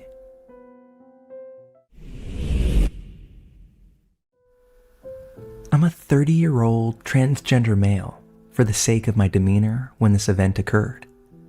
At the time, I was a timid 19-year-old lesbian unleashed into this world immediately after graduation. I had just lost my job at McDonald's due to a massive flood taking out a lot of businesses in my area, and I had a girlfriend that lived 30 minutes away, and I needed gas money to go see her. So I took a job offered to me by a family friend at a 24/7 gas station in the next town over. The shift that I was hired for was 11 p.m. to 7 a.m., graveyard, and I'd never worked a night shift in my life. But I thought that it would be pretty cool to have little to no pressure other than to make sure the coffee was ready at 4 a.m. for the morning regulars. I was required to train on day shifts for the first couple of weeks to get accustomed to the operations. Throughout those weeks, I learned many of the ins and outs of what takes place on night shift, and I also learned the ins and outs of the people that hung around the place for hours. And there were quite a few of those. One sweet woman in particular, Melinda, would come in every morning before and after dropping her kids off at school, around lunchtime sometimes, actually buying us lunch. And in the evenings, when her husband was home, she'd come in for a couple of hours, considering she lived a couple of streets over. She was nice, and I started to enjoy her visits, and we all got along so well in the store, so it was never any trouble when she decided to hang out for a while. It was a fun atmosphere for the most part. It's finally time for me to work night shift, and I had my manager with me for the first few nights. I was actually taking her place on night shift because she couldn't do it anymore. She was nice, and I admit that I had a pretty big crush on her, so I didn't mind spending the time with her all night. And I learned when she worked night shift, Melinda would usually come by then as well. I had been working night shift alone for a couple of weeks, and some of those night shifts drug into the days when we were short-staffed. But again, I needed the money, so I didn't mind. Anyway, one night I was doing my chores, scrubbing the hot dog rollers, setting coffee filters up for the rush, and mopping the entire store. While emptying my mop bucket, I heard the chime of the door and looked at my watch to see that it was about 2 a.m. Now, the time wasn't odd, but the fact that somebody stopped in at 2 a.m., that was. There typically wasn't anyone coming into the store until 4, and I was a little upset because I had just mopped the floor. But when I went out to see who it was, just as I headed out, I caught movement in the overhead mirror, the one designed to stop shoplifters, and that gave me pause. There was a man at the counter doing something with the money order machine, and upon looking again, I see that he has a knife. He was attempting to cut the wires. For what reason, I have no clue. While he was cutting though, I heard him muttering, "Where's Bonka? Where's Bonka?" over and over again. I knew that I could walk back to get to the phone in the office, but I didn't want this man to hear me. So I quietly pulled my phone out and texted Melinda to call the cops. I did my best to text quickly and explain the situation as best as I could describe. I'm thankful that she texted back almost immediately, saying the police are on their way. I was glad to hear that, although it didn't stop me from freaking out with every second that passed. Before the police could get there, the man exited the shop, outside to the gas pumps, and threw all of the trash cans upside down, before trying to cut through the gas lines. That's when I took the opportunity to lock the front door in case he tried to get back in. Thank goodness I did, because the moment that he saw me at the window, he immediately made a beeline to the door, slamming his fist directly into it, cracking the window with the force. As he finishes his tirade, that's when the cops show up, and they place him in the back of the cop car while I explained everything that had just happened. Turns out, Bonka was a name that he called my manager, whose name was Bianca. He had become obsessed with her in the weeks prior, dropping in nightly and making her very uncomfortable. which explains why she was vacating the graveyard shift. She couldn't take it anymore. They knowingly threw a shy 19-year-old into this mess, and seeing me there instead of her was what turned that man's obsession into rage. I don't know whatever happened to the man. I do know that I didn't work at that gas station for much longer. While I like to think that I've grown and matured since this occurrence, I don't know if I'll ever truly be able to put this experience behind me. I don't work nights. I will never work in a position where I'm alone for long stretches of time. And that family friend that chose to employ me, knowing the situation they were going to drop me into without a heads up, well, I don't think I've called them a friend in many moons. Safe to say that this experience changed me. I don't know for good or for bad, but definitely a change.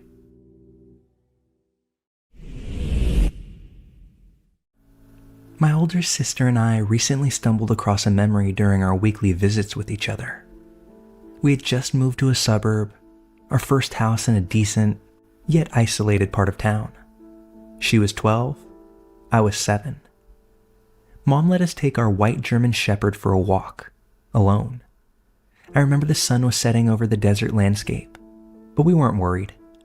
It was nice to be able to walk unsupervised down the street. We lavished in our freedom and took our time, letting Kodak, our dog, sniff and investigate everything that he wanted. We had just let him off the lead and were watching him chase a rabbit. I guess that's why we didn't hear the car pull up, nor the huge man that was creeping up behind us. Kodak was a ways off when suddenly he turned back and glanced at us. Like a streak of white lightning, he raced back towards us. He flew. I'm not sure if his feet touched earth, but he blasted past our waiting arms and landed on the large man behind us. We turned, and we saw Kodak latched onto the man's arm. The man, now on the ground, screaming, doing his best to detach this dog from him. Kodak was a big dog with big teeth, and he was absolutely shredding this guy's arm. The man was eventually able to get Kodak off of him, and that's when our dog took a stance between us and the man. We apologized to the creep, not realizing what danger we were in. The man offered a shaky smile and told us we were good kids as he stumbled off back to his car. I remember seeing a length of rope on the ground, which now I can only assume that he had been holding. We looked at Kodak, and he was growling profusely and continued to growl until we made it all the way home and he escorted us inside. That's when my sister looked at me and she said, "Don't tell Mom, or they'll have to put Kodak down for biting someone." I was so naive. We were so naive. We thought that we were protecting our pet, but in actuality, he had saved one or both of us from a terrible fate. Now, much later, I learned that my hometown was in a heavy area of violent criminals and otherwise predators. Many of the surrounding towns and communities had passed legislation that wouldn't allow these people to live in their towns, so in turn, they lived in ours. No wonder our house was so cheap. As adults now, it's pretty clear for us to decipher what that man's intentions were. And to say that I'm glad Kodak was there to put those plans to a halt would be an understatement of a lifetime. Kodak passed about 5 years later. We buried him in the backyard and planted a tree over him. Our mother still lives in that same house, and I visit that tree every time I'm over there to see her, making sure to tell Kodak that we still remember how good of a boy he was.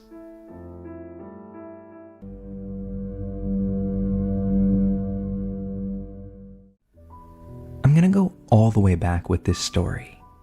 It happened when I was about 5 and my best friend was 6. I think one of the scariest elements of this story is that it took place at our elementary school, a place where all kids should feel safe. Quick school layout. The building was L-shaped. The short end of the building was not in use at the moment, and cars could stop to the right of the L, which would be in full view of the schoolyard, or behind the short part of the building, which would have been mostly obscured. The road was pretty much in a square right around the school, but only in the aforementioned places would cars be able to pull over. We were at school one day, and I remember my friend doing something that made me angry. She grabbed my colorful pens without asking. Needless to say, I wanted revenge. Shortly after recess started that day, I saw my best friend walking towards the back of the short building, and I followed her, thinking that she was going to do something fun. When I rounded the corner, I saw a man in a car giving her candy through the open passenger door. Well, at least he was trying to. My childish mind thought, why doesn't that guy just step out and give her the candy? Now he's holding it just outside of her reach, and she's gonna have to climb in the car to get it. His seat's gonna get all messy. My friend had one knee on the car seat, reaching for the candy now. I suddenly realized that this was the perfect time for my revenge. I was gonna stop her from getting that candy. So I yelled at her that she wasn't allowed to be this close to the road, knowing that we'd get in heaps of trouble if caught near the road instead of being on the playground, and that I was going to tell on her. This caused her to jolt back, and she ran away from the car, back towards the school ground, taunting me with the fact that a passerby thought she was so pretty that he wanted to give her candy, but not me. Apparently, a teacher saw me walk towards the road and was on her way to fetch me. So she was just around the corner from us when my friend started to tease me. The teacher heard what was said and quickly ran the last few steps towards us, frantically asking, "Did anyone get in the car? Did you see any classmates getting into a car?"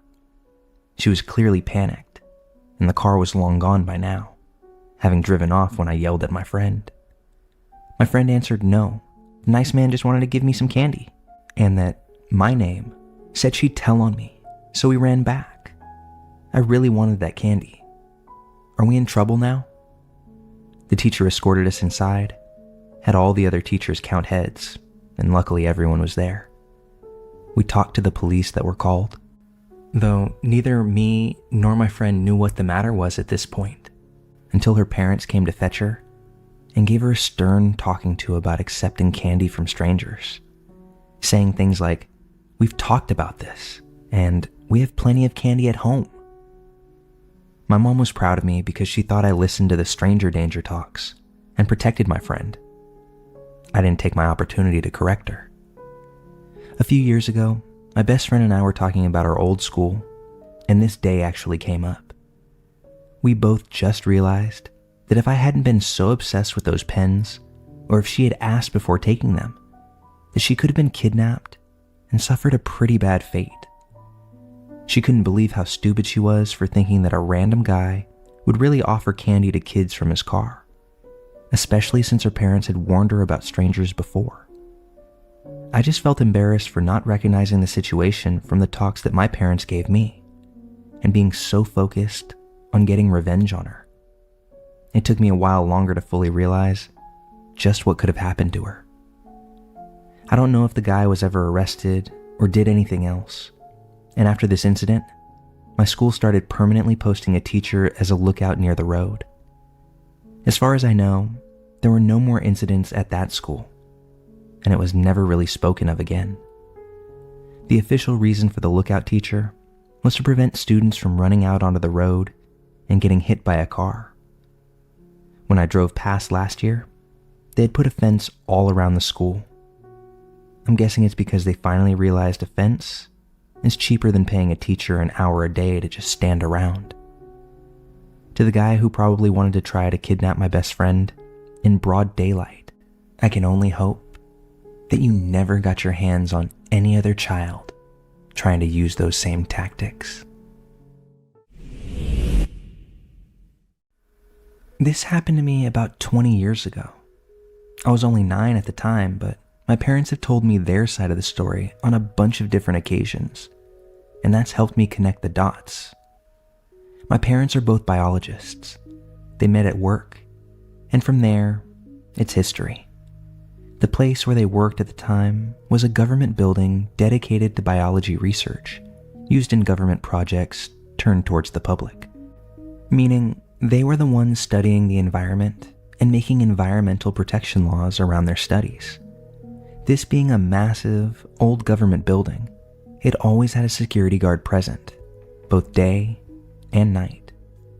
During the day, these security guards would mostly just stay at reception to greet people, but at night, they would go do their rounds and make sure there were no intruders on the premises because of all the science equipment and computers kept in the building.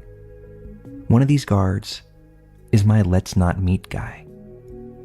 Initially, he seemed like the nicest person. He was really nice to me, and frankly, all the memories I had from him before this were really pleasant. He would greet me and talk to me in the nicest way every time my parents brought me to work. He would make me paper planes, which he was surprisingly good at, and throw them around with me, and he would stay with me at reception on the days my parents had to work into the evening. Obviously, for me, that would get really boring really fast, so he'd keep me company and do his best to entertain me. Mostly we would talk, play with the paper planes, and watch TV.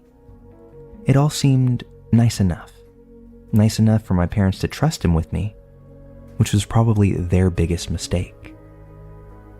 One night, my parents had to work even later than usual. I think it was around 10 p.m. and they were still at it. So this guy, who was on the night shift, decided to take me around the building with him to do his rounds. We began on the top floor, checking all the rooms and the exterior part of the roof. Every room was so dark that I'd always stay a little bit behind and wait for him to turn on the lights. Then we stepped down to the second floor, where my parents' office and labs were. We checked the opposite side of the building, going into labs with massive extractors, microscopes, and every kind of science equipment that you might think of. We walked down the stairs to the first floor, where most of the administration rooms were. I still remember seeing some maps on the walls and embalmed fish everywhere, serving as decorations. First floor was all clear, so it was time to check the 2 basement levels. I thought it would have made sense to check the labs on the right side first, as the left side had a flight of stairs at the end leading up to where my parents were. But for some reason, he decided that we'd go check that side first. We checked all the labs, but I noticed that his pace was accelerating, and he was even starting to look and sound happier, excited even. Once again, we checked all of the labs, all the corners, from one end to the other, turning the lights on ahead of us and turning them off behind us when we left. When we got to the last area, he turned all the lights on and we went inside. There were 3 separate offices on each side of the lab, and on the first one, he hurried towards the printer, opened it up, took out 2 pieces of paper, and made 2 quick paper planes. But if I recall correctly, that's when everything changed. He picked up one of the planes, went outside of the office, and threw it towards the end of the room. Then he told me the one he just threw was mine, and that we could go throw them around in there. I ran to the other side of the room to pick up my plane, excited to play with it, when suddenly, the lights went off. When I turned around to check what was happening, I saw him exiting out of the lab door, turning the lights off, and locking the door behind him. I ran to the door, punched it and kicked it while screaming for him to open, panic taking over me because of just how scared I was of being in the dark at that time. Through the glass on the door, I could see him scurrying away in the corridors, turning the lights off as he went, disappearing after turning a corner. I'm pretty sure that everything I felt and every shadow and creepy monster I saw in there while waiting was part of my imagination because of how scared I was. I balled up against a corner and could see shadows moving around me in the dark. All I could do was cry, lost without knowing what was happening and why that guard was doing what he was doing. My parents finished work eventually, and when they did, they packed up their things and made their way to the lobby to pick me up and head home. When they got there, the security guard was at reception, but I was nowhere to be found. They panicked, of course, must have shouted 100 different cuss words at the guy, and I'm not sure how my dad didn't murder him right then and there. But when they first asked the guy where the hell I was and what he had done with me, he simply said that he had gone to do the rounds with me, and I must have gotten lost somewhere. This is a building that would take about an hour and a half to check from top to bottom, even if you're rushing. So the must have gotten lost somewhere isn't exactly helpful. My parents looked for hours before they found me.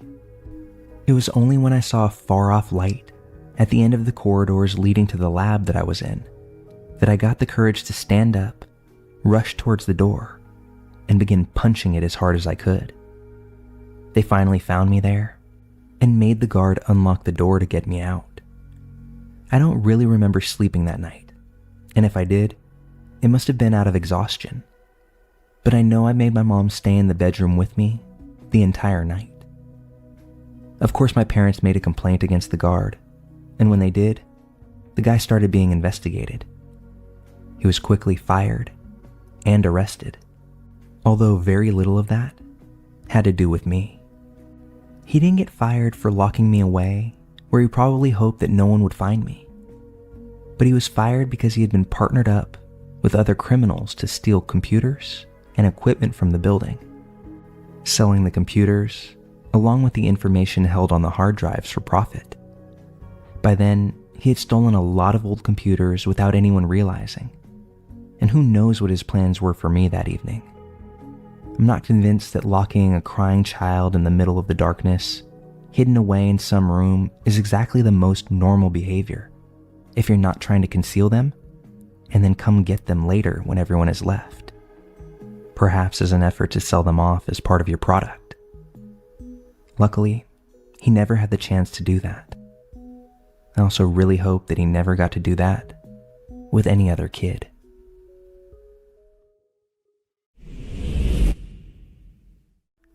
This story picks up around 2008. I'm a guy and was 23 at the time that this all began. I remember it being the weekend, and an old high school friend had reconnected with me online, so we decided to go grab a beer at a bar in his hometown, which happened to be the same town that I went to college in. It was my turn to get the round, so I went up to the bar of this dim, dirty dive bar and asked for a bucket of beers. As I was waiting for my beers, a girl approached me. Let's call her Jane. "Hey, do you remember me?" She was acting flirtatious out the gate. I really didn't know or couldn't remember meeting her, so I said something like, "I'm sorry, I talk to a lot of people at my job. Can you refresh my memory?" She stated that she took a class with me and worked with me on a group project, although I still had no idea who she was, but she knew my name and the class that we had supposedly taken together. I wasn't really interested in talking to her, so I politely said, "Well, it was nice seeing you again," and went back to my friend at the table. I ended up leaving about an hour later to head home. I remember that I took a shower and was getting ready to go to bed. I checked my phone before climbing into my sheets to see that an unknown number had called me 2 times, plus texted and left me a voicemail during the time that I was in the shower. The text was from Jane, saying that it was great seeing me and that I looked cute or something along those lines. Once again, very flirtatious. I again wasn't going to lead a girl on, so I responded politely, saying that it was cool seeing her as well. I was a little weirded out though, because I didn't give her my phone number at the bar. I wrote this off, thinking that maybe she had it on an old list if she were in my class. When I woke up, I had over 10 texts sent to me, inviting me over to hook up. It was point blank, literally just telling me to come over. I laughed it off at first and was kind of flattered, but my thought was, man, she must have drank a lot that night. I didn't respond as I felt it would have been awkward. Then the real shit begins. I worked in an office where I could not have my cell phone out, and it's a very professional environment. On my break one afternoon, I powered my phone on to see 19 missed calls, 25 texts, and approximately 10 voicemails. I freaked out as I thought that there was an emergency, but everything on the phone was from Jane. These messages went from hellos to sexual advances, to anger, questioning why I'm not answering, to sobbing and sorries, to threats of unaliving herself if I don't respond. I was beyond freaked out, but I texted anyway to see if she was okay or if she truly needed help. She responded to me as if it was the greatest day of her life hearing from me. I then let her know that I felt her messages were inappropriate and that I didn't want to give her any feelings that I wanted to date her. I was young and wanted to experience dating, but not with her. From the beginning, this just seemed so odd to me. She began to go through cycles of anger, seduction, sadness, happiness, the whole gamut. I began getting 40+ calls and messages a day. I decided that it would be best to just stop responding at this point. This went on for over a week. Day and night calls and messages. Then one message caught my eye. She happened to mention where I worked. I never told her this. I began to get paranoid when leaving work, thinking that she was following me. I'd drive around for a while before heading home from work regularly, just to test out if anybody was following me through the streets. I remember sending her one last message, stating that if she contacted me again, I would call the police. At the time, I would have had to pay a fee to my cell phone provider to have a number blocked from contacting me. I wasn't doing as well financially then as I am now, so I resisted that move.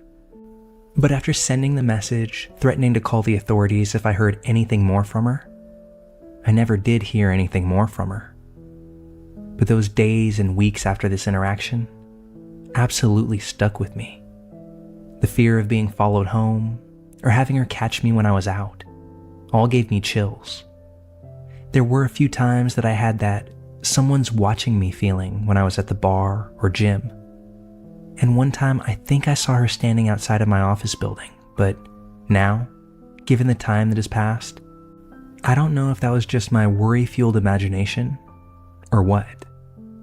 I still don't remember her from that class we took together. Don't know how she knew all she did about me. Don't know if she was ever really a threat to me or even to herself. But I know that even after all this time has passed, it's probably still not enough for me to ever want to meet her again. Jane, for all intents and purposes, I hope that you're well and hope that you stay far away from me.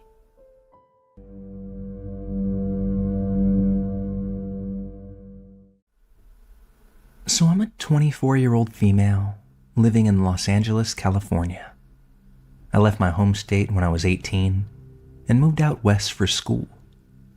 I can easily say that it's been one of the better choices of my life. After college, I was lucky enough to find myself a job that pays relatively well for where I live. But after several years of living with multiple roommates and sharing a living space with others, I decided that I was done with that, and I've prioritized living on my own ever since. I have a great one-bedroom apartment that I love, although I don't live in the glitziest or safest part of the city. This is what leads me to my story that actually just unfolded a few nights ago. I was coming home later than usual from work, probably around 11:30 p.m. As I pull into the parking lot of my complex, I head for my assigned spot, and as I pull in, I notice a guy 3 or 4 spots away from me, appearing to be loading or unloading things from his car. He looked a bit older than me, dressed like he had just gotten done camping or something. Parka-style jacket, hiking boots, 5 o'clock shadow. As I get out, I can already feel his eyes on me as I lock up my car and begin heading for the front door. But before I get too far away, he calls out, "Hey," and says, "You've got a headlight out." This is something that I knew already, but I reply that I hadn't had time to get to it and thank him for the heads up.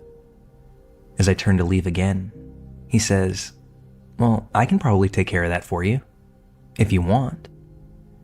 Again, I stop and say, "No thanks, I'll get to it when I do, and it's not that big of a deal." But at this point, I can feel that he's not ready for our interaction to be done. He attempts to make small talk, which, given the hour of the night, felt a little off-putting on its own. And while I'm used to guys trying to flirt or hit on me, not tooting my own horn here, it's just something that women have to deal with, he wasn't really doing that. He was asking more awkward style questions. Have you lived here long? What's the community like? Is there anywhere to explore around here? But the one that stuck out most was, what time does the front door lock? This man asked vague enough questions that one could assume that he had just moved in, but he never said that. And that door question was particularly strange because, at that moment, the front security door leading into the building had a broken lock.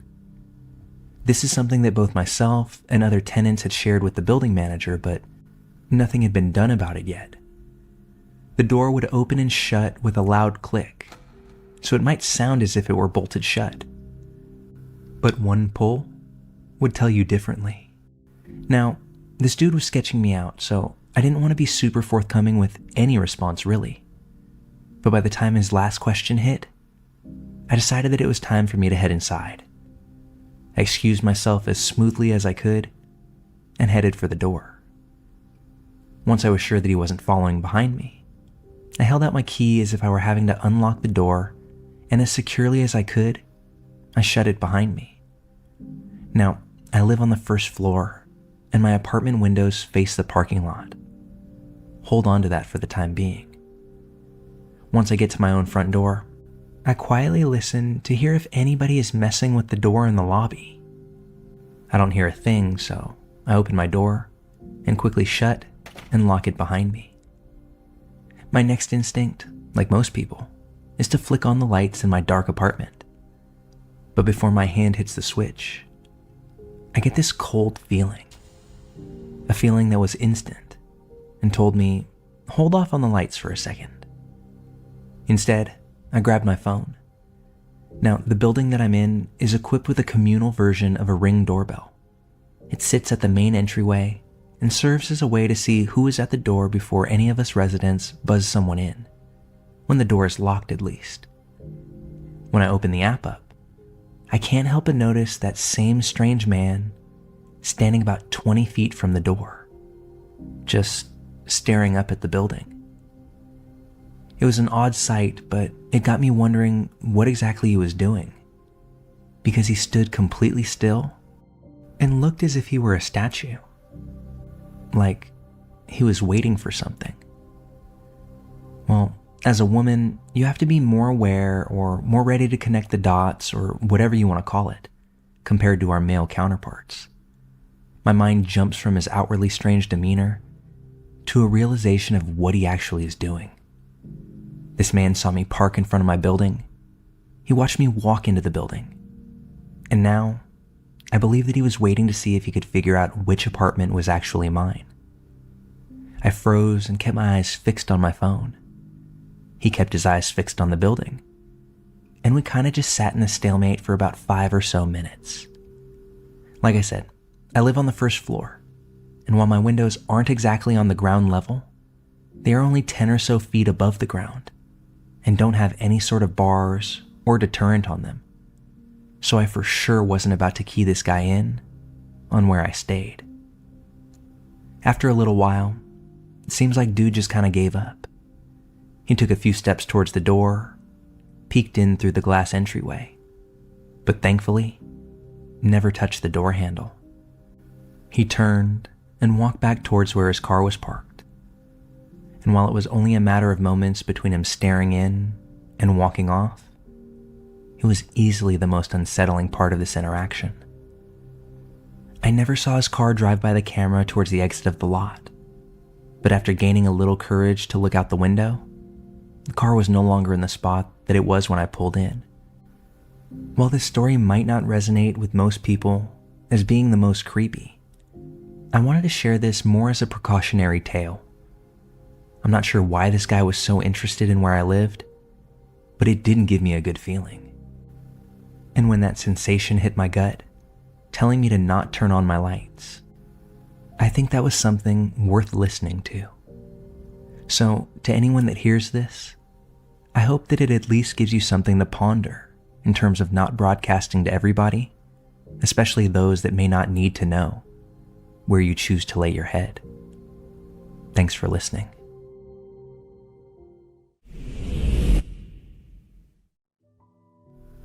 In 2018, I lived with my partner and my German Shepherd in the Humboldt Park neighborhood of Chicago.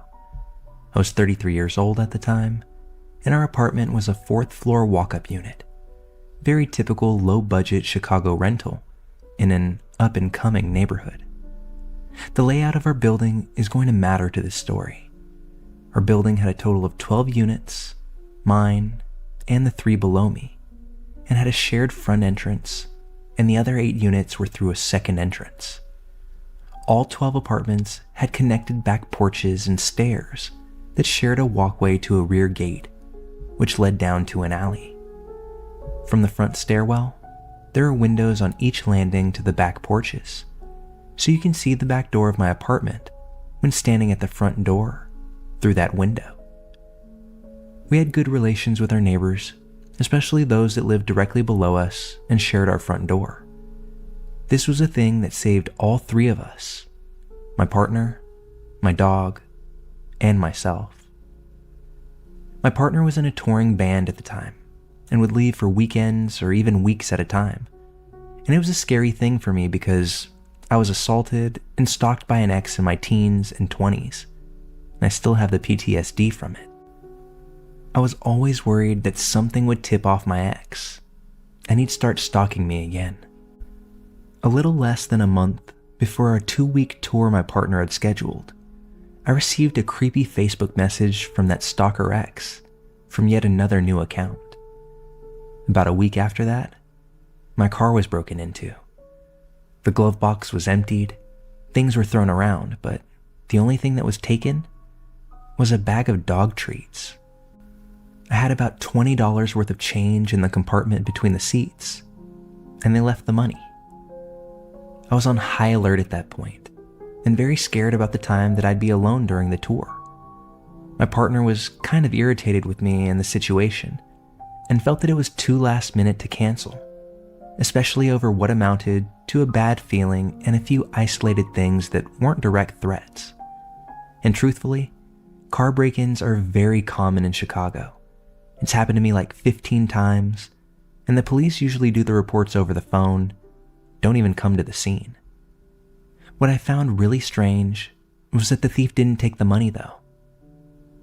My partner left for his tour, and I set up cameras and bought door braces for my front and back doors. I became completely nocturnal, unable to sleep at night. My poor dog developed diarrhea, maybe because she was picking up on my own stress levels. It meant that I was taking her down all 4 flights of stairs for her to go blast her bowels 6 or 7 times a night. I had the distinct prickly, crawling sensation of being watched when I would take her out, but I couldn't tell what was genuine and what was my own fear and paranoia. My dog's tummy issues lasted an unusually long time, maybe 4 or 5 days. I was going in and out of the main door a lot, feeling scared. And I noticed that some of my neighbors wouldn't pull the door all the way closed enough that the lock would engage. I mentioned this to my downstairs neighbor one day, including that I was extra careful because of the stalker. He was supportive, said he'd mention it to the other neighbors if he saw them, and I noticed that the door was locked more frequently after that. My partner came home at about 11 a.m. on a Sunday morning. At about 8:30 a.m. that morning, my first floor neighbor's place was burglarized. The neighbor was a metalhead dude who collected instruments, sold weed and psychedelics, and lived alone. I guess he went out for breakfast, and he left his door unlocked while he was gone. Someone had come in, eaten the leftovers in his fridge, took a coat and a pair of boots, and left a filthy coat and a pair of boots in exchange. They took his college diploma, but left $500 in the same cabinet. They left all the expensive musical instruments and mixing equipment, left the drugs, but did take a set of keys. The keys were to the first floor apartment, and a master key for the front door and the back gate. My neighbors ran into each other right after the break-in, and the second floor neighbor said that metalhead dude should probably come tell me what was going on due to the whole stalker thing. So metalhead neighbor did just that, came to find me and let me know what had happened. My partner had just gotten home from his tour when he knocked at the front door. I jumped out of my skin, but looked through the peephole, recognized the neighbor, and the three of us stood on the stairs at my front door while he told us about the break-in. We jabberjawed for a while, maybe 15, 20 minutes. While we were talking, we heard the front door open and close below us, but thought nothing of it. That's when we saw a man climbing up my back porch steps, headed straight for my back door, through the window. There was no other apartment he could have been going to, and he had to walk past all 11 more accessible units on his way to mine. This was not my stalker, nor did I recognize him, but his image is now burned in my mind. He was wearing flashy black and white high-top sneakers, not the ones stolen from downstairs. His black coat was oversized and hanging from his shoulders. We locked eyes through the window, and he froze halfway up the stairs to my back porch. He slowly took a cell phone from his pocket and called someone as he even more slowly turned around halfway up the steps. He walked back down the stairs in an artificially slow motion, like he was pretending to be nonchalant, and then bolted into a sprint as soon as he hit the porch below mine. My neighbor ran downstairs and dialed 911. My partner and I ran through the apartment to the back porch and saw a sedan and a windowless van pull out from the sketchy building 2 doors down. Both cars floored it out of the alley. We didn't get the plates. But the cop said it wouldn't have mattered. There wasn't any crime committed and nothing concrete to justify stopping them. They very condescendingly explained this to me as they took my statement later. My neighbor is the one who actually made the call and has the police report. My partner and I were just considered witnesses. For a long time, the thing that scared me the most happened to be the tool that my neighbor found when he went running downstairs. It was a 2x4 piece of wood, cut to about 2 feet in length, but about 6 inches of it had been made into a handle. It looked like a paddle, and for a long time I couldn't figure out what it was, but now I'm pretty sure it was a ram for the door jamb or locks. When I looked at my door afterward, it looked like the frame had been repaired, like it had been broken open before. It seems like they used the one master key to place their ram, get somebody at the back door to catch me if I tried to run out that way, and somebody else was going to come back around since they only had one key, and they'd break in my front door to go forward with whatever they had planned. When we caught them before they could catch me unaware, it seems like they aborted the plan. I suspect they'd been watching me, especially while I was taking out my dog, and figured that I was alone. It was pure coincidence that my partner had gotten home just 30 minutes before all of this. I feel that we all could have been horribly injured, or worse, had we been trapped inside and they had gotten the jump on us. Nothing else really came of this, except that my landlord refused to change the locks, although he did agree to let us out of our lease.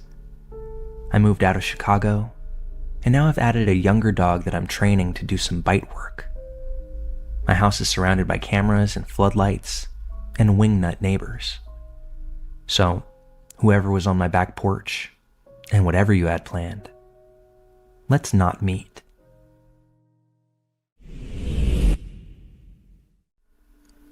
I've never posted to this subreddit before, but after working with authorities, I finally feel safe enough to share my story.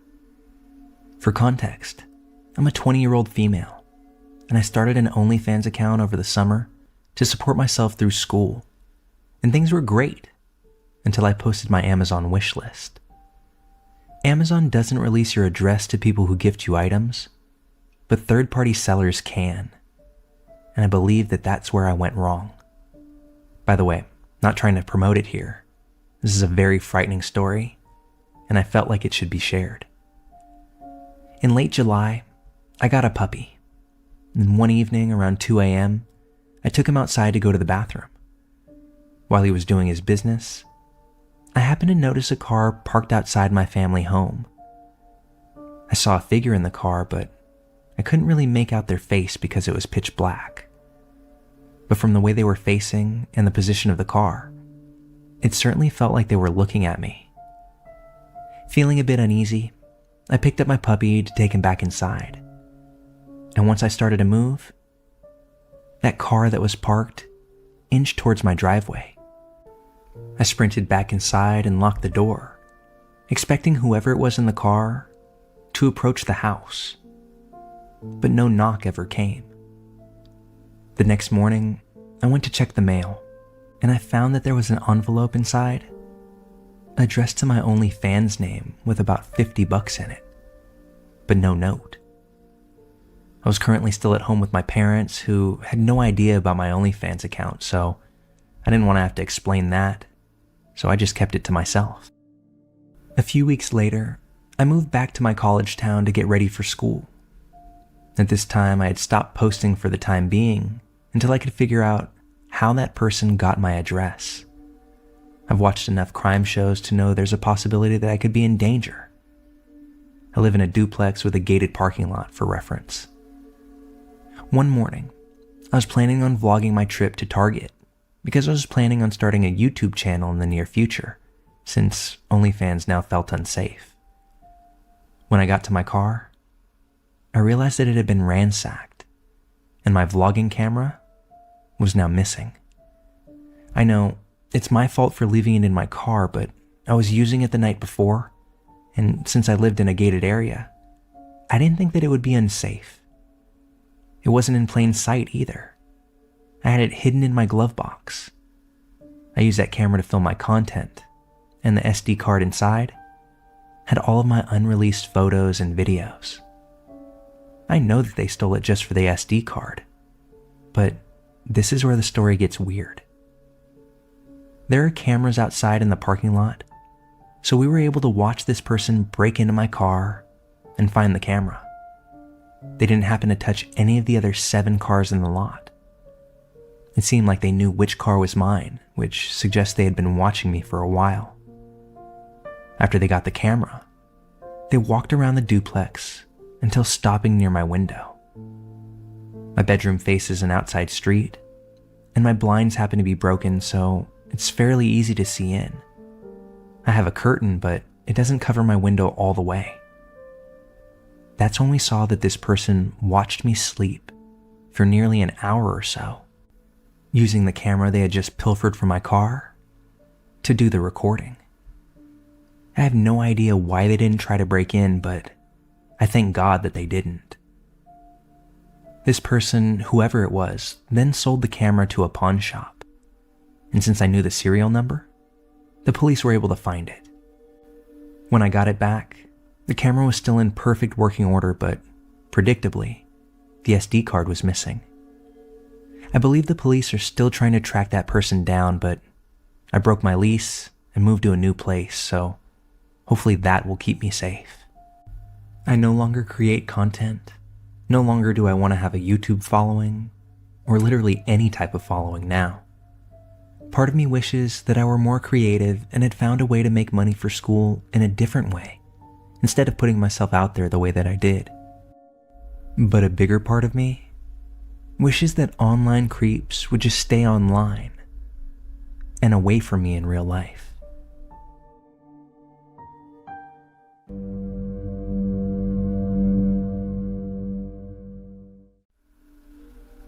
So a little background information before we start. My father was in the Army for 21 years. He retired and moved to a very small town in Central Florida. He got bored after a couple of years, and even though we didn't need the money between his retirement and what my mom was making as a bookkeeper/accountant, he wanted to go back to work. He started working at various gas stations, and it being a small town, the owners wouldn't care if I came along and helped him out with stocking the coolers or even running the register, so long as I didn't sell any beer or smokes.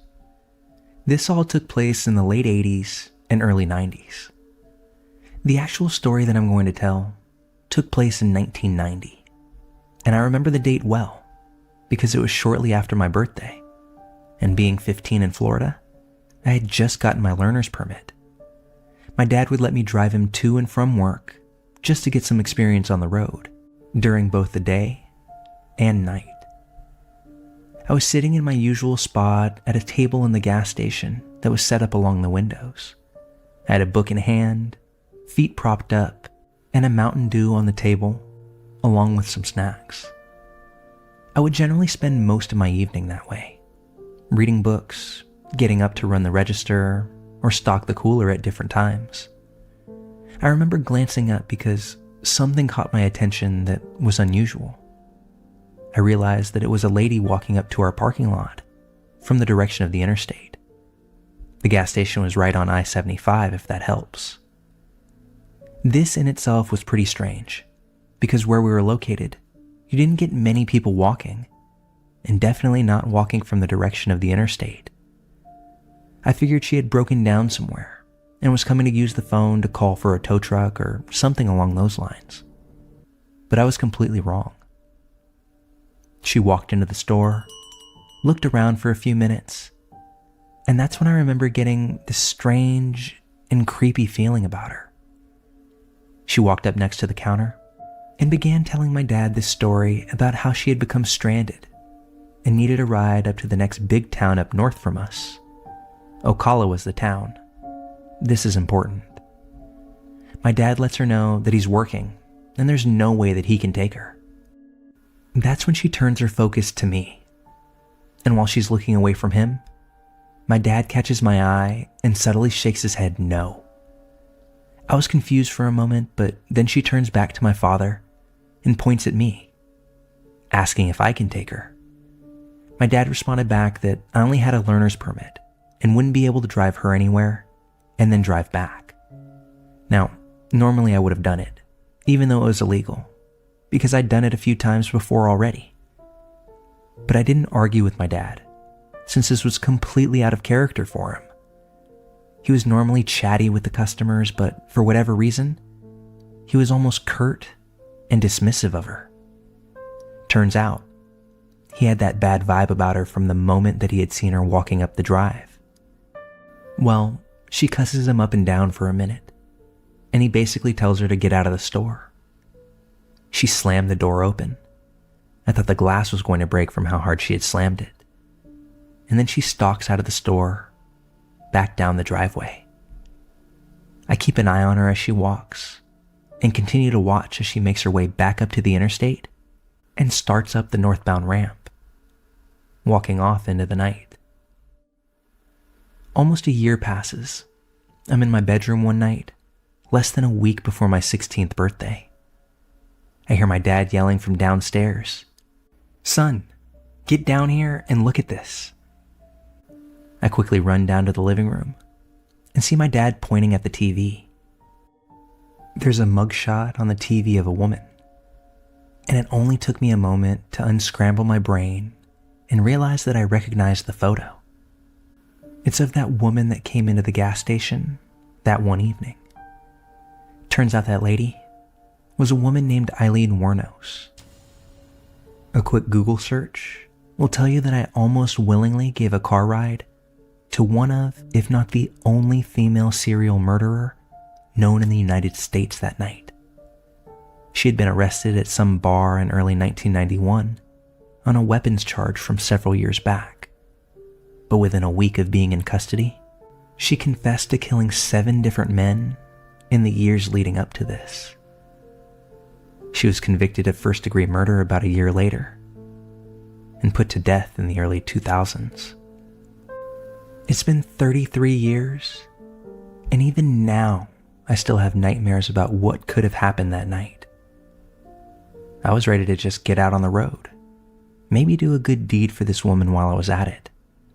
But I'm thankful for the fact that my father both had and paid attention to that unsettled feeling in him, and was unwilling to let his son walk out the door with that strange woman. No telling what the ending would have been.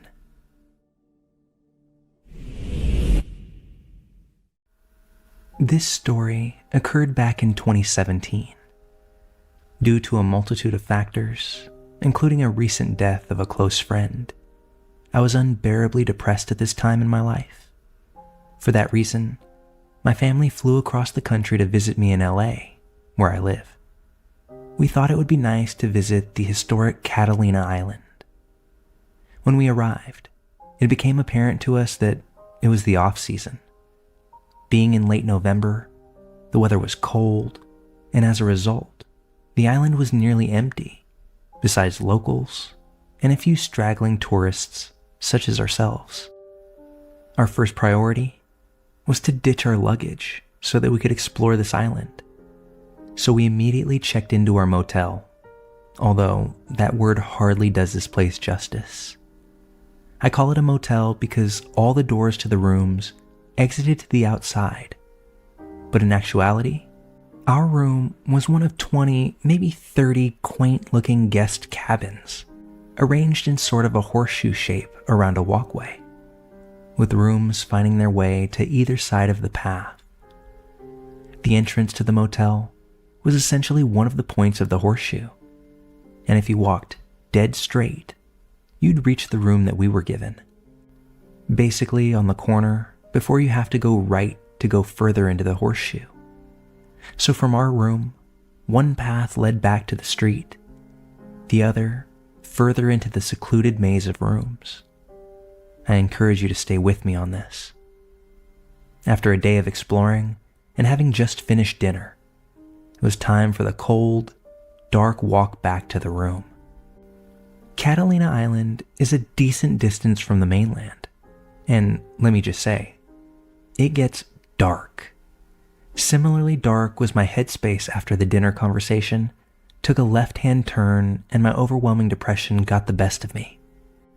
I pulled my black hoodie tighter over my freezing ears and walked ahead of my parents to the room, telling them I just needed to go to sleep.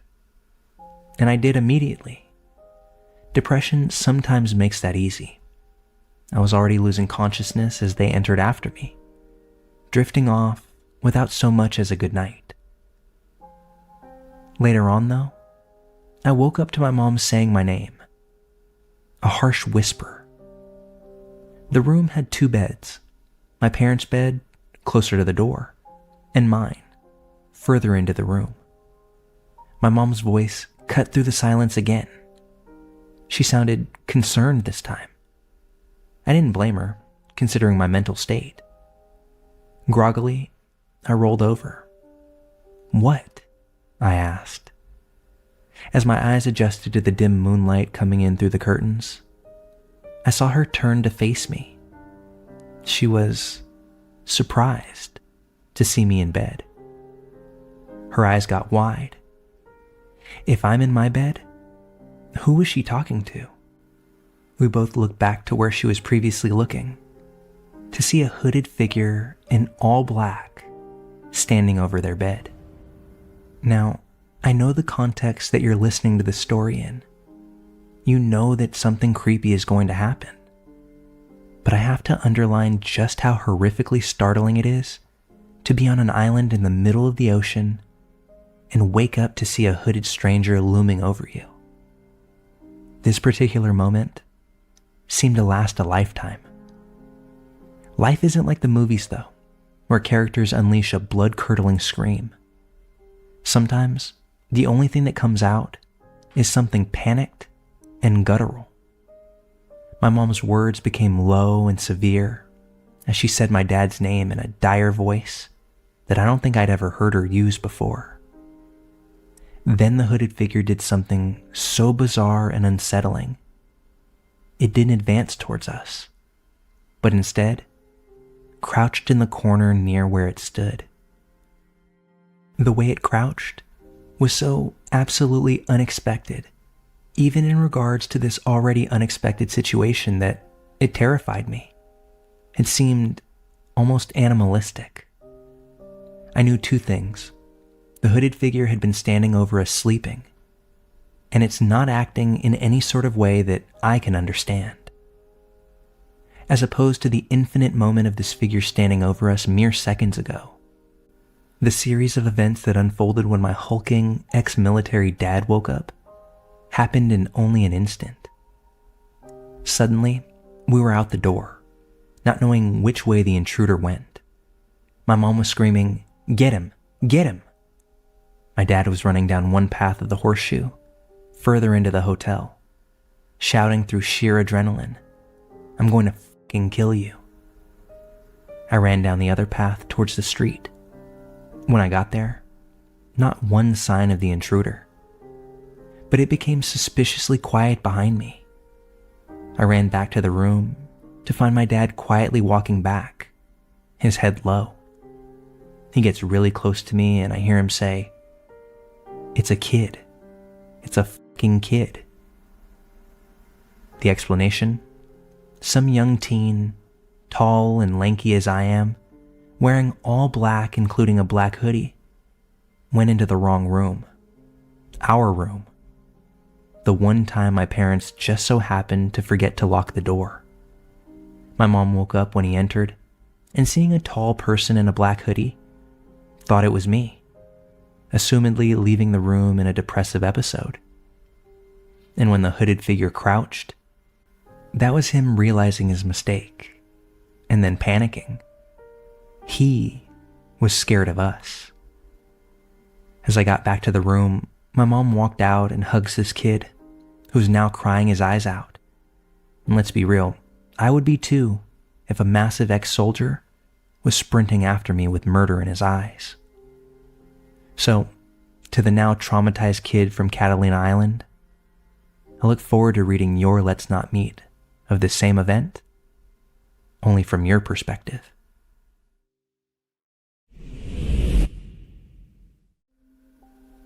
This may be a ramble of thoughts, but after recently stumbling upon this sub, I finally felt a place I could offer something that my family and I experienced a few years ago that to this day gives me a good shiver. I've been camping, solo backpacking, and hunting my whole life in Oregon and felt comfortable in the woods and have a deep respect for nature. A few years ago, my wife, daughter, and our 2 German shepherds went camping north of Mount Jefferson, Oregon. I've included the coordinates of our campsite, which we found to be the perfect setup for us and our 2 dogs, who need the privacy since they are intimidating to other dog owners and can get loud when spooked. It was not an established campsite, just a nice horseshoe off of a U.S. Forest Service road that had flat ground, full trees, and a fire pit. The first night, my daughter wanted to sleep by herself in a 2-man tent right next to ours. It was maybe 2 feet away from me and my wife's tent. We had our boy German Shepherd, his name is Guts, sleep with her in her tent. That whole first night though, neither my wife nor I could find sleep. We both heard footsteps, and they were heavy, not like typical forest critters scampering around the night.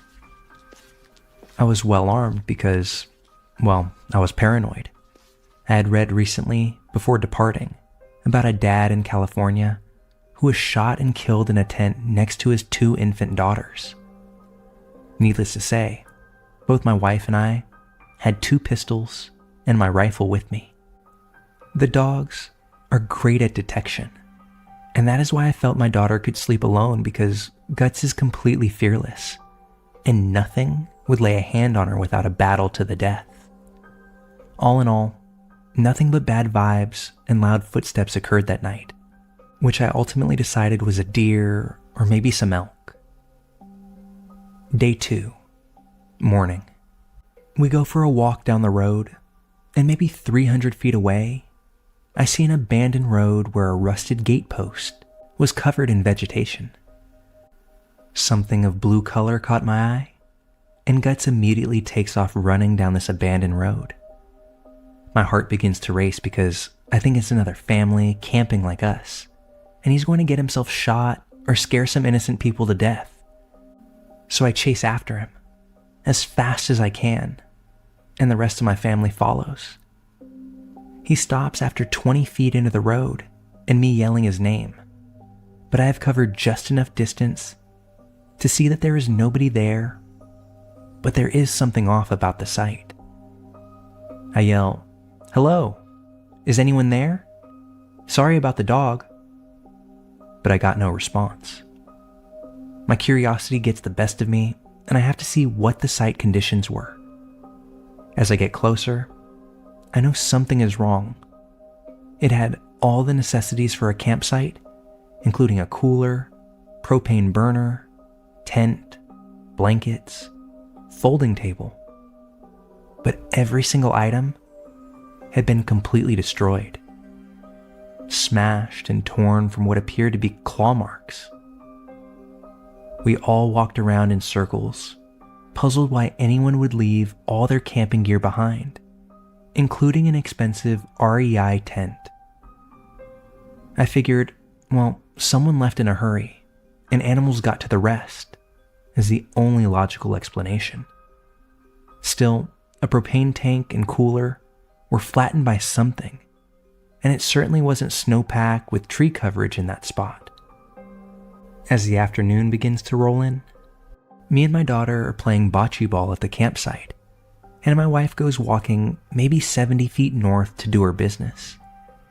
I do not have a direct line of sight on her, but all of a sudden, I see Guts make a mad dash straight towards her. Normally, he would always be with me, unless he is called over and she didn't call for him. His speed and focus caught my attention, and I knew something weird was happening. So I ran over there, and my wife starts jogging at me. That's when I draw my pistol. Guts has continued his sprint into the forest another 100 feet before I call him, and he stops. My other dog, Leah, who never misses the opportunity to be the pack leader, is not taking point. I've had her for 7 years now, and this was the first time in her life that she refused to leave my daughter's side. She was full hair raised and attached to us at the hip. Again, anytime we hike or play, Leah is up front bossing everything in her path, and then pauses to look to see where we are before continuing. I asked my wife what happened, and she said, "I was trying to pee and all of a sudden, I felt every hair on my neck raise. I know someone was watching me, and that's when I saw Guts running towards me. I just got up and moved towards you." We spent 10 minutes looking for signs of anything and saw no trails, no broken branches, nothing to point to what and where something went. We decide that we're spending one more night since it's now too late to pack up and drive, but we will all be in the big tent tonight. Before we go to bed, I put a rope with a makeshift coin alarm around the perimeter of our campsite. I used an empty bean can and some coins and keys from our truck and zip-tied it so anything hitting the rope would give a little jingle. Very unsophisticated, but it put my wife at ease. As I go to tie my last corner off at a tree near our tent, our third mystery item unveils itself. It looks like someone has done the exact same thing I have done, with a rope that was so old and brown that I didn't see it at first. It was broken and only a few pieces remained, but sure enough, it was tied at roughly the same height, 8 to 10 inches off the ground, and even had a few rusted washers on it. I immediately felt someone has stayed here before and put the same makeshift warning system on the same tree I am, maybe 10 or 15 years ago based on the condition of the rope. Perhaps my paranoia had now reached a new height, but I had to make sure the girls felt we were safe, and at the time the only thing I could think of was that when evening came around, I made them sit in the truck and I fired a clip of my .45 into the dirt as a signal to whatever was out there that we were armed. I reassured the girls that anybody listening to that now knows that we have 2 wolves with us and we're armed, basically making us too risky to be any sort of target. That way we could sleep safely that night. That evening though, we heard no footsteps and the dogs never perked up and barked. We left at first light the next morning. Fast forward to today, and I watched the Amazon Missing 411 Hunted documentary. I noticed the cluster smack dab close to where we camped that weekend, and a flood of dread rushed me, as all I could think of was that mysterious abandoned campsite with the ripped tent, smashed cooler, and cooktop. We have been camping since and have enjoyed the beauty of the Northwest, but there was something there at that place that possibly took or harmed someone else less than 300 feet away from where we camped. And we all think our lucky stars Guts was doing his thing so well that afternoon. Like I said, this all happened years ago now. Guts is no longer with us. He's journeyed into the next phase, and there isn't a day that goes by that I don't think about him and how he saved us. He was a warrior, and his new brother, Geronimo, has that same spirit about him. Guts, I really hope you're resting easy, buddy. You deserve it.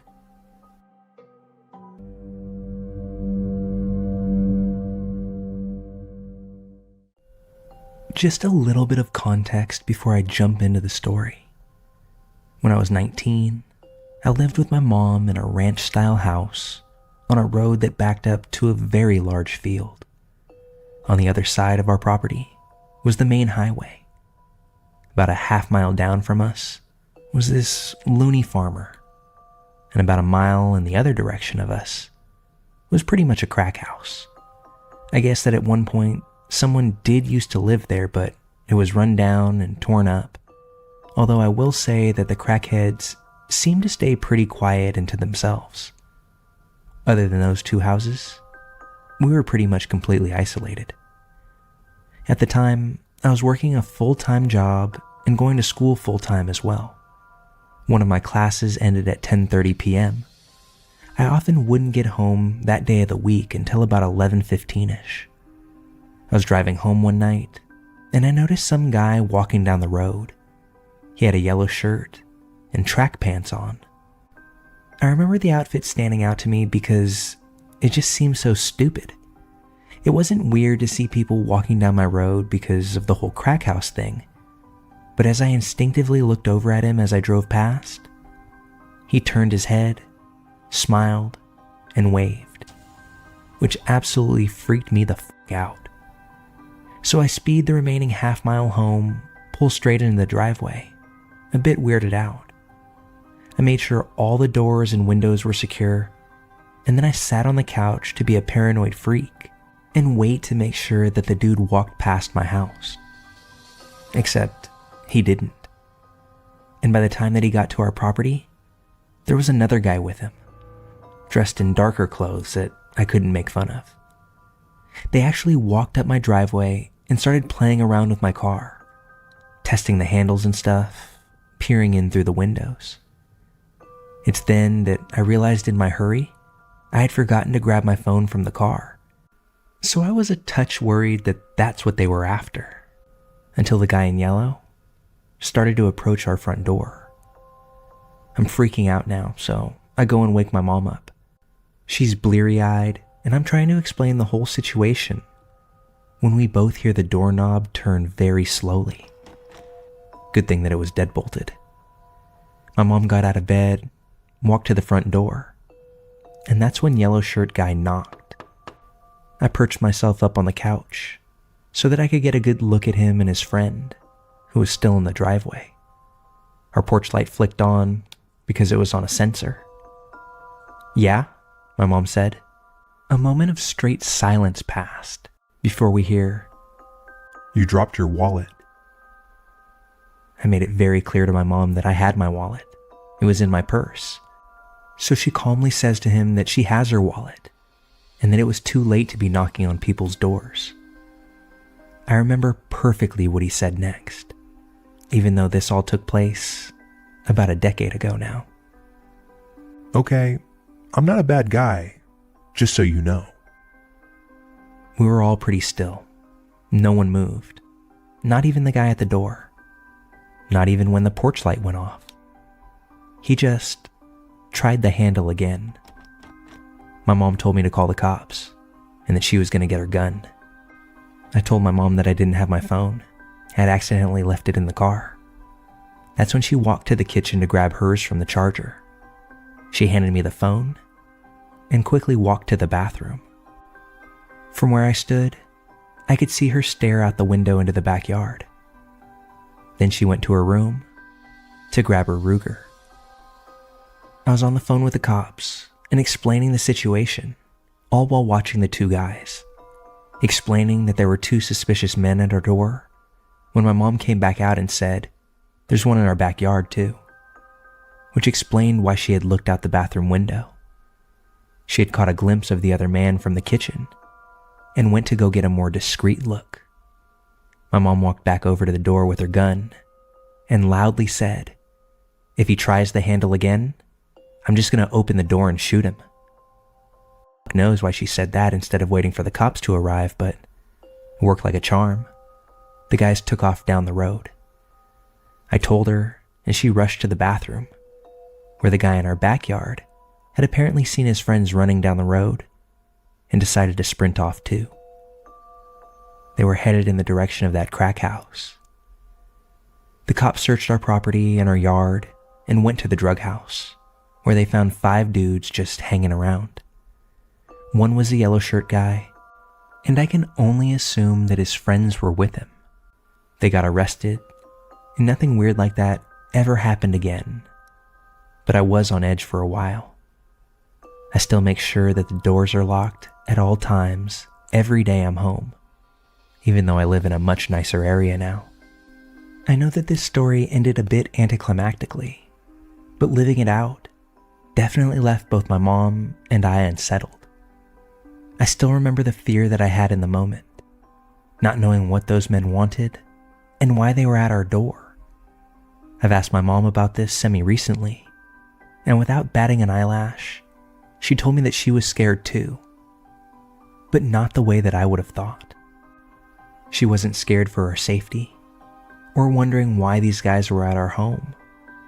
She was scared about what she'd have to do if they tried to get in. Although she made sure to tell me that she wouldn't have hesitated for an instant.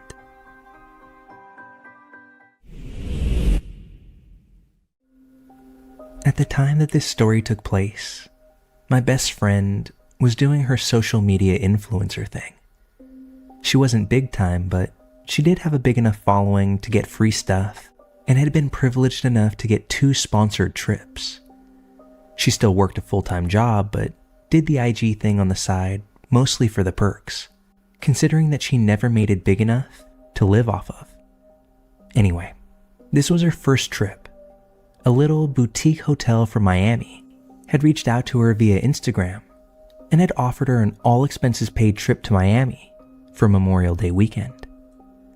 In exchange, she just had to be in the hotel, take a few pictures, do a couple of Instagram stories.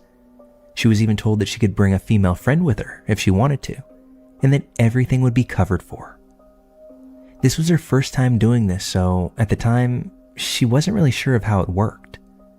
They sent her some oddball contract for her to sign, and it said that she'd be responsible for paying for her plane ticket to Miami, and that she'd be reimbursed for it later. This was in essence to prevent a no-show, meaning the influencer gets the ticket purchased by the hotel and influencer never shows up. It seemed reasonable. She invited me, her gay dude best friend, instead of a female friend because she was nervous about the whole thing. We figured it wouldn't be a big deal, and worst case scenario, if they didn't want to pay for my plane ticket, she'd just cover it for me, and that would be that. We were supposed to be picked up by the hotel at the airport. So our trip day comes, and when we arrive to Miami, there's a guy holding a sign that has both her last name and the hotel logo on it. We're greeted and quickly escorted to a black SUV. Now, here's where things start to get weird. Before we can even climb into the car, the driver, a separate guy, is visibly upset. We thought that he was talking to the guy who had walked us over, but he was speaking directly to my friend. He had a very thick accent and was wearing dark shades. He told my friend that she was not allowed to bring her boyfriend, me, and that she had said that it was two girls. Hotel told me 2 girls. No one girl, one guy, 2 girls. He was demanding to see where the other girl was. We were both speechless and a bit confused. The guy who walked us to the car looked annoyed. He got in the front passenger seat and started a fight with the driver in Portuguese. At least, I think it was Portuguese, because it for sure wasn't Spanish. Then the passenger turns to us and asks where the other girl is. My friend tells them, very upset by now, that there is no other girl, that she's the model that they contracted with, and I was just a friend coming with her on the trip. The big guy in the passenger seat gets out, tosses our luggage out of the car, and says something like, "This is some f***ing bullshit." He gets back in the car, and they take off. That was it. We were in shock, left by the side of the road, right outside of the airport. Utter and complete shock. My friend immediately emails Melissa, the person who was supposedly contacting her through Instagram, the main PR person of the hotel, to tell her what had happened. But predictably, no response. We decide to grab a cab and show up at the hotel. When we show up, everything begins to make sense. The hotel itself had been rebranded and had a completely different name, owner, and staff. We showed them the Instagram account that had reached out to my friend, and it was indeed the Instagram of the hotel that it used to be, but not the one it currently is. Turns out, they never contacted us. They never did anything. Whoever was in charge of the old Instagram account for the old hotel did. Or, more likely, whoever got a hold of that account did. Mind you, this was a somewhat big hotel account. With 10,000 plus followers, it was actually a real account. But upon further inspection, we realized that the pics were really old, and so were the posts. Needless to say, my friend felt like an idiot, and wouldn't stop shedding emotions about it. We called the police, met up with a detective, although nothing ever came out of it. They investigated who was running the account before and who had access to it, but none of the people who used to run that account had anything to do with this. It's both upsetting and terrifying to think that whoever was behind this was actively trying to shield their true intentions behind the facade of a free vacation. What's even more troubling is wondering if this wasn't their first time attempting such a thing. That Instagram account in question has since been deleted, and we never heard anything more from anyone ever again. But to think that my friend would have been kidnapped, or potentially worse, had she gone with another girl instead of me, sends chills down my spine to this very day.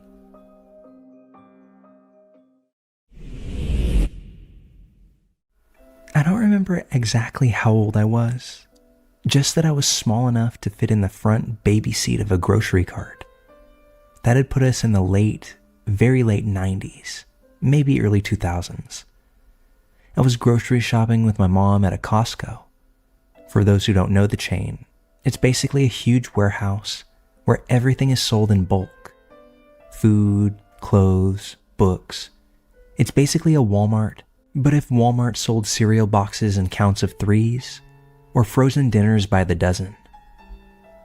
My mom has a bit of a habit of pulling her grocery cart down to one side of the aisle in stores, and then walking the length of the shelves, picking out what she wants, and then coming back to the cart and dumping what she has in the basket. I don't get why she does it, but hey, moms do weird things, right? So I'm 3, maybe 4, sitting in the front basket playing with my Game Boy Color, when she pulls over next to a fruit display in Costco. She tells me that she's going to go check out what's on sale, and for me to stay put. I wasn't a very fidgety kid, so there was no problem there. She's gone for a couple of minutes. I'm absorbed in Pokemon, so I don't really notice her walk up until the cart starts moving. Being a kid, I instinctively trust that she's the one pushing the cart, but I was wrong. After a moment or two, I catch out of the corner of my vision her red nails. This is something that stood out to me because my mom never painted her nails and never, ever wore them long, like the nails that were wrapped around the handlebar right now. I look up. The lady pushing the cart is a little older than my mother. Same curly black hair, but pulled into a ponytail at the nape of her neck. I still remember she had tanned, Italian-type skin with thick red lips, a heavy coat of eyeliner, and brown eyes.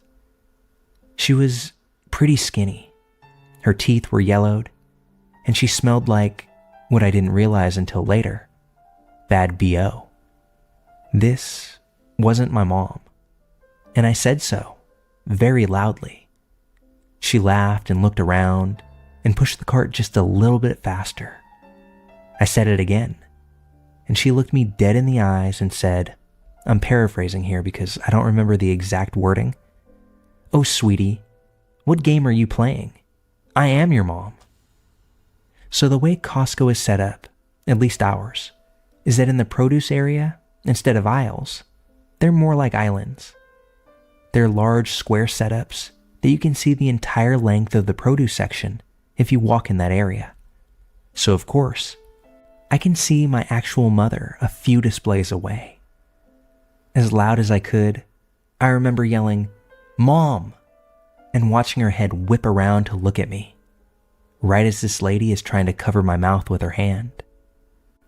I don't know if she decided that I wasn't worth it because I was so noisy, or if looking at my mother charging from a few displays over.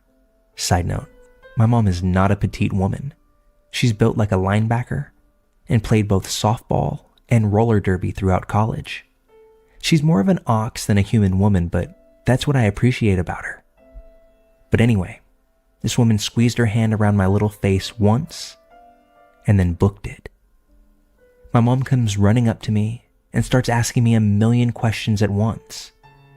My little brain thinks all of a sudden that I'm in trouble for using my outdoor voice inside.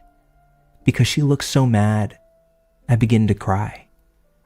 By the time she had calmed me down, that lady was already long gone, and reporting her to the head of security did bupkis. Store never found her inside, and security camera footage showed her leaving through the main entrance, but it didn't catch what car she got in, which way it exited the lot, or if she even got into a car at all. I don't know why she picked me, or what it would have been for, but I'm just glad my real mom ended up scaring her away and that nothing more came of it. So to the lady who tried to kidnap me from the Costco produce section, claiming to be my mother, I hope you found the deodorant on your way out, but I also hope that we never meet again.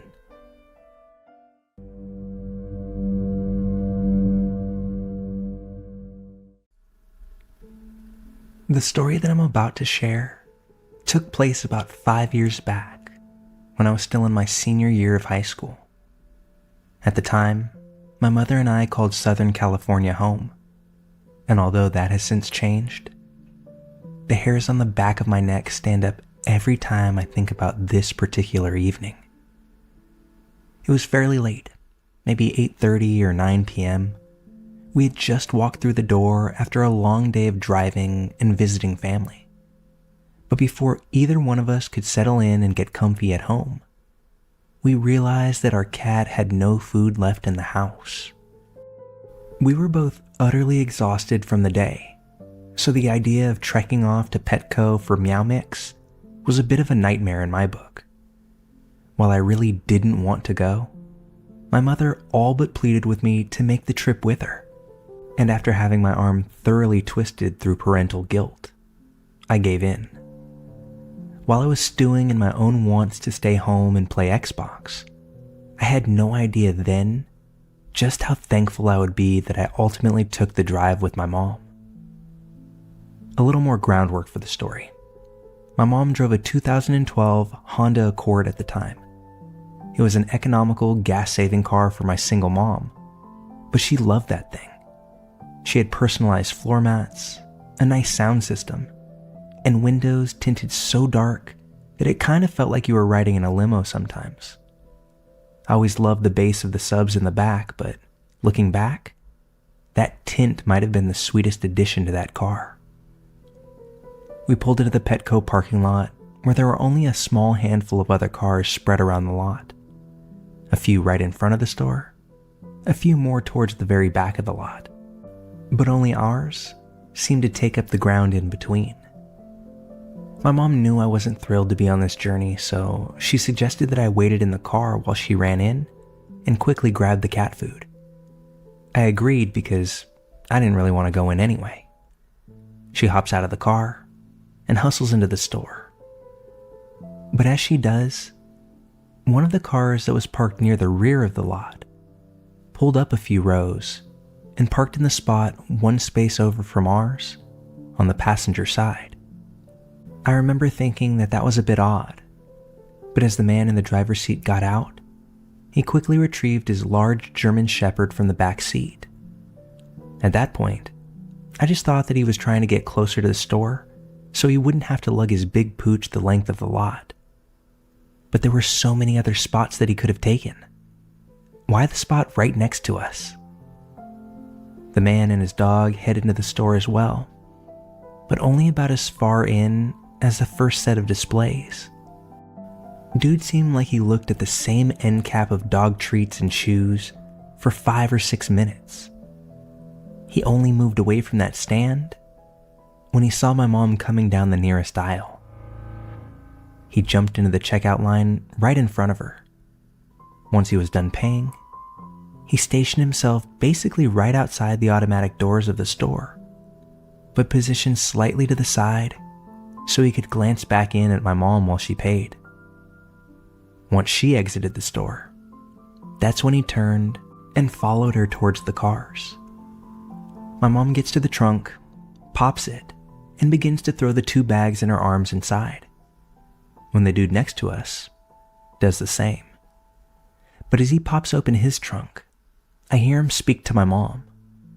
I can't hear exactly what he's saying from inside the car, but I hear him say something, and my mom then responds. As I look out the window, it looks like he's speaking to her while gesturing towards something in the back of his car. My mom is oblivious to the scene that I've been watching unfold, and she starts to take a few steps towards this weird guy. As she does, I swear I see him begin to lunge forward towards her. Before I can even think, I fling the door open and erupt in the most frantic parental voice that I've ever had to use on my own parent, screaming at her to get her back into the car. I don't know who I startled more, my mom or the creep, because while my mom looked back at me with an annoyed look of bewilderment on her face, the creep practically jumped a foot off the ground. Once I popped out on them, the guy slammed his trunk and hastily said, "Never mind," before beelining for his driver's side door and pulling off without so much as looking at me. I can only assume that when dude pulled up next to us, he didn't see me in the passenger seat due to the dark tints. So when I began to yell, it caught him way off guard that there was someone else in the mix. Once my mom got in the car, I asked her what he was saying to her and why she would walk towards this guy. She said that the stranger had made some comment about something he had just gotten for his dog and invited her over to take a look at it. At that point, I told her everything that I saw, how he pulled up next to us the moment that she went inside, how it seemed like he was watching her, and even how he lingered while waiting for her to pay. I am convinced that whoever that guy was, he was going to attempt to abduct my mother that evening.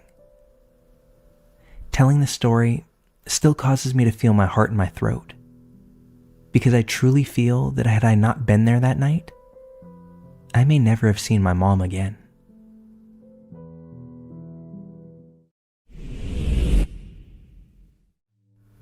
This happened when I was around 17 years old, and is still happening today. At 17, I felt lost in the world and stuck in a job that I disliked, with work colleagues that disliked me. I think that this had to do with my accent, as I was quite well spoken, so they had this idea that I was some rich, snobby kid. It all started on a Friday after work. The factory I worked in had a half day on Fridays, so I would just spend the rest of the day wandering around the city that I lived in. It had been a tough day of relentless mocking, and I was reaching my breaking point. I went around the city looking for a new job. I visited the police recruitment center, the Army, Navy, and Air Force centers, and even the International Red Cross. I just wanted to get away from it all. After a few hours, I had a bag full of career pamphlets and still no idea what to do with my life. I turned a corner and immediately saw a sign sitting right in front of me. I can remember it so vividly now. It said, "Free personality test. Are you curious about yourself? Come in." I then looked up at the building, and on a big, fancy sign outside, it said, "The Church of Scientology." Now, before I continue, yes, I already knew about Scientology, but I had a morbid curiosity about it. I had heard all the horror stories and goings-on inside the church. But Tom Cruise was my favorite actor, and he seemed to have his life sorted out pretty well. I feel now that those were some famous last thoughts right there. So I went inside. I was immediately greeted by a very nice lady. She asked me how I was doing and what she could do for me today. I asked if I could speak to somebody about the church and the personality test. She smiled and said, "I would be happy to. Please take a seat and I'll get you someone to speak to." After a moment, I was introduced to an older man named Alan, and he was the head of my city's Scientology center. Alan took me to a small room to speak privately. When we entered, I immediately noticed a large picture of L. Ron Hubbard on the wall. We sat down and had a friendly chat. I told him about how I was unhappy about where my life was going. I told him about how I wanted to leave, plus all the trouble that I was having at work. He seemed genuinely concerned for me, and I felt as if he wanted to help. After a while of talking, I agreed to do the personality test. He gave me the test and left the room saying to give the test to the receptionist after I had finished. 2 hours later, I was done. Not joking, that's really how long it took. It was about 500 questions about anything and everything. I handed it in to the receptionist, and she told me it would take some time to process. In the meantime, Alan had told her to take me to their private cinema and show me a film. I thought it was just going to be some old room in the back with a TV on the wall, but no. They did indeed have a private cinema. It could seat around 50 people and had a large screen in the front. It did feel a bit weird just being there by myself, in a cinema owned by Scientology. But I bet that hasn't happened to many people. Or maybe it has. Anyway, I sat down and they played me the film. It was about 30 minutes long and consisted of a narrator explaining those strange feelings you sometimes get, with some mediocre acting following along. I remember a section about how much you doubt yourself, knowing you have a locked door, but going back to check multiple times. At one point, the film showed how a past event that happened to your mother while she was pregnant with you could affect your life in a negative way. Example, your mother was sick on a flight, so now you're scared of flying. I also vaguely remember something about rotten eggs and how much an event involving them can hurt you. I know it sounds absurd, but in some ways, the film really made sense to me. When the movie was done, I was taken to Alan's office and he told me my results. He told me that I was extremely depressed, one of the most unmotivated people he had ever met, lacking cognitive thinking, and I was a waste of talent. Now, this made me very upset. But Alan said that he could help me. He gave me about 4 books and a DVD. He told me to read the books and watch the film before my course. I asked, what course? And Alan told me he had signed me up to do a course at the center. He convinced me that if I didn't do this course, that my life would soon spiral out of control. In addition to that, he made me hand over quite a bit of money for the course. Instead, I would receive an email about the course, which was in a month's time. I left the center, ran home, and immediately started reading the books that I was given. This happened all over the weekend.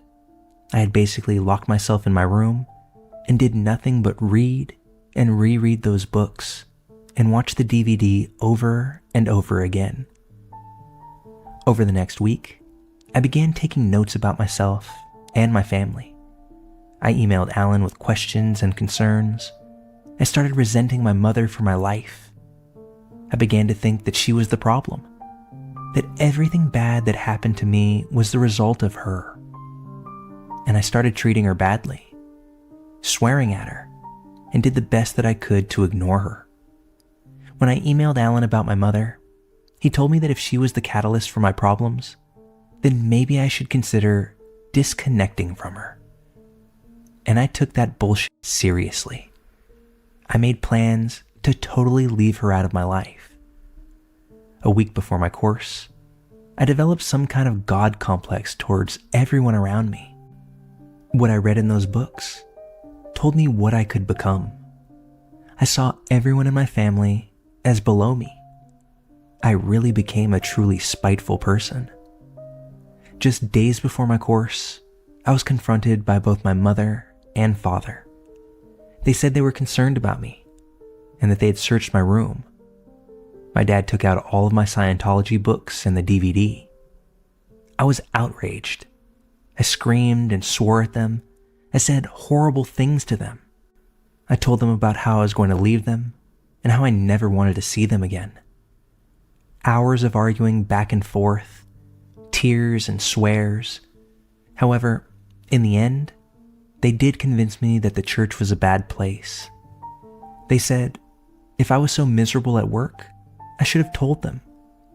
And that's true. To this day, I can't believe I didn't say anything to them. Instead, I went to the Church of Scientology. That night, after the arguing had stopped, they sat me down and did their best to comfort me. I really couldn't believe it. After the way I had treated them for the past month, they still cared about me. The next day, I emailed Alan and told him I wouldn't be coming back to the church.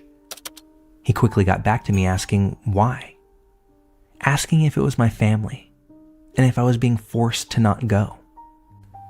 I didn't respond. I ignored him. The emails I received in the next few weeks were mad. Alan told me stuff like I should leave my family now and that I could stay at the church. He tried to convince me that it was all because of my mother. He even emailed me to say something along the lines of, he wouldn't be surprised if he read in the papers that I had ended it all by my own hand. I'm very sure that he crossed a line there, but I just kept ignoring him. The strangest email that I got was one in all binary code. 001101011 this and 10010101110 that. I used a binary code translator, but it all came back as mixed up letters and numbers. None of it made sense. After weeks of this, I eventually blocked Alan. However, it still hasn't stopped. About 2 or 3 times a year, I'll get an email from the church. It's either asking how I am or asking about my family. When I get them, I immediately block the email address, but they just keep coming. It's always someone new, saying they heard about my case and they were worried about me. The whole reason I'm sharing this is because I just got another email the other day, and I thought that it would make a good warning. Please, I beg of you, do not go to a Church of Scientology center.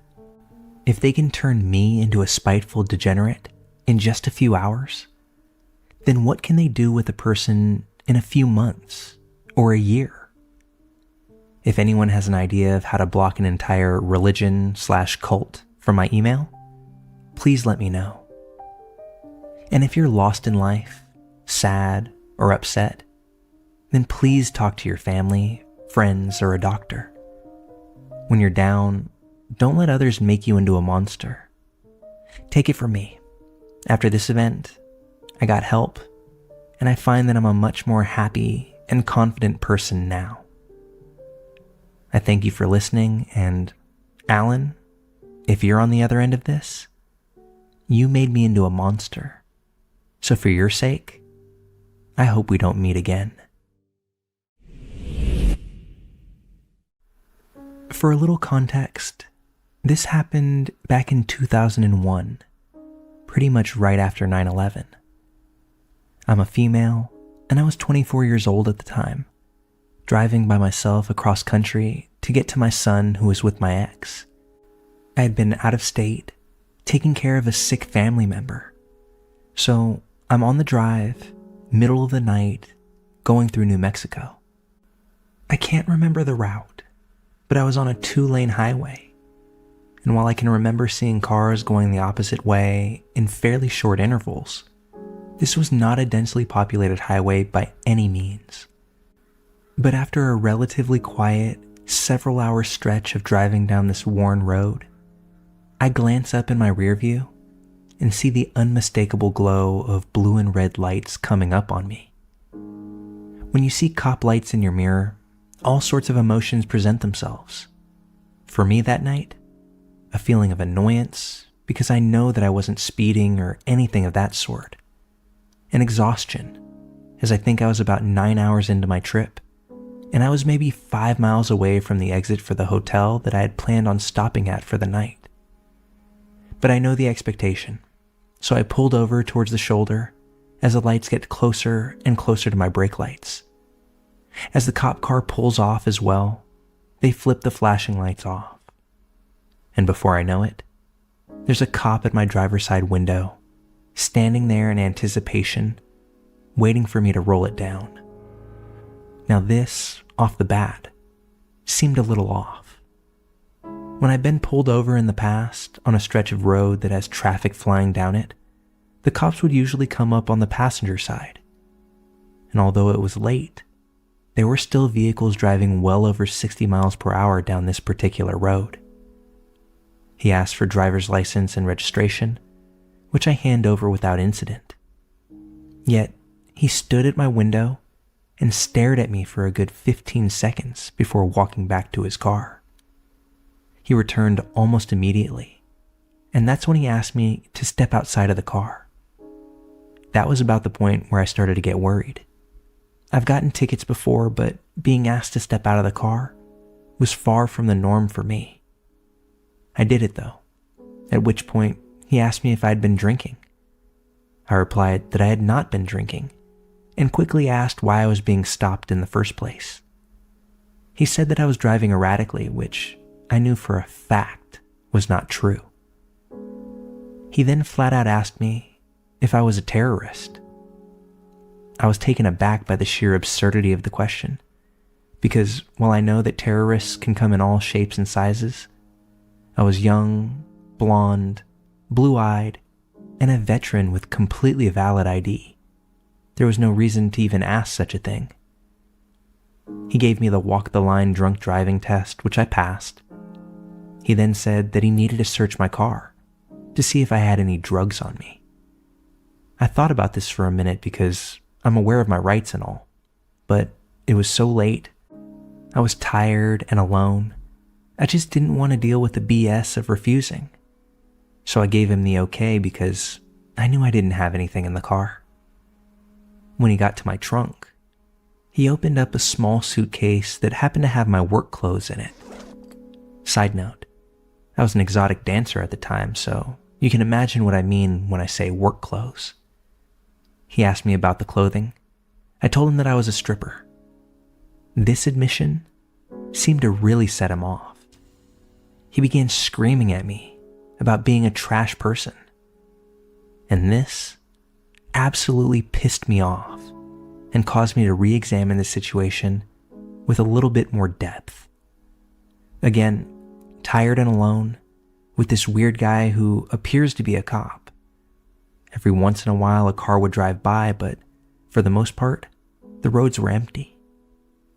Middle of the night, and I didn't have anything to protect myself versus this guy that had a gun.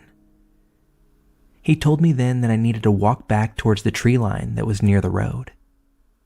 I stared him dead in the face and said, no. I demanded that he call for backup, more officers, his supervisor to come. This was something that he was visibly thrown off by.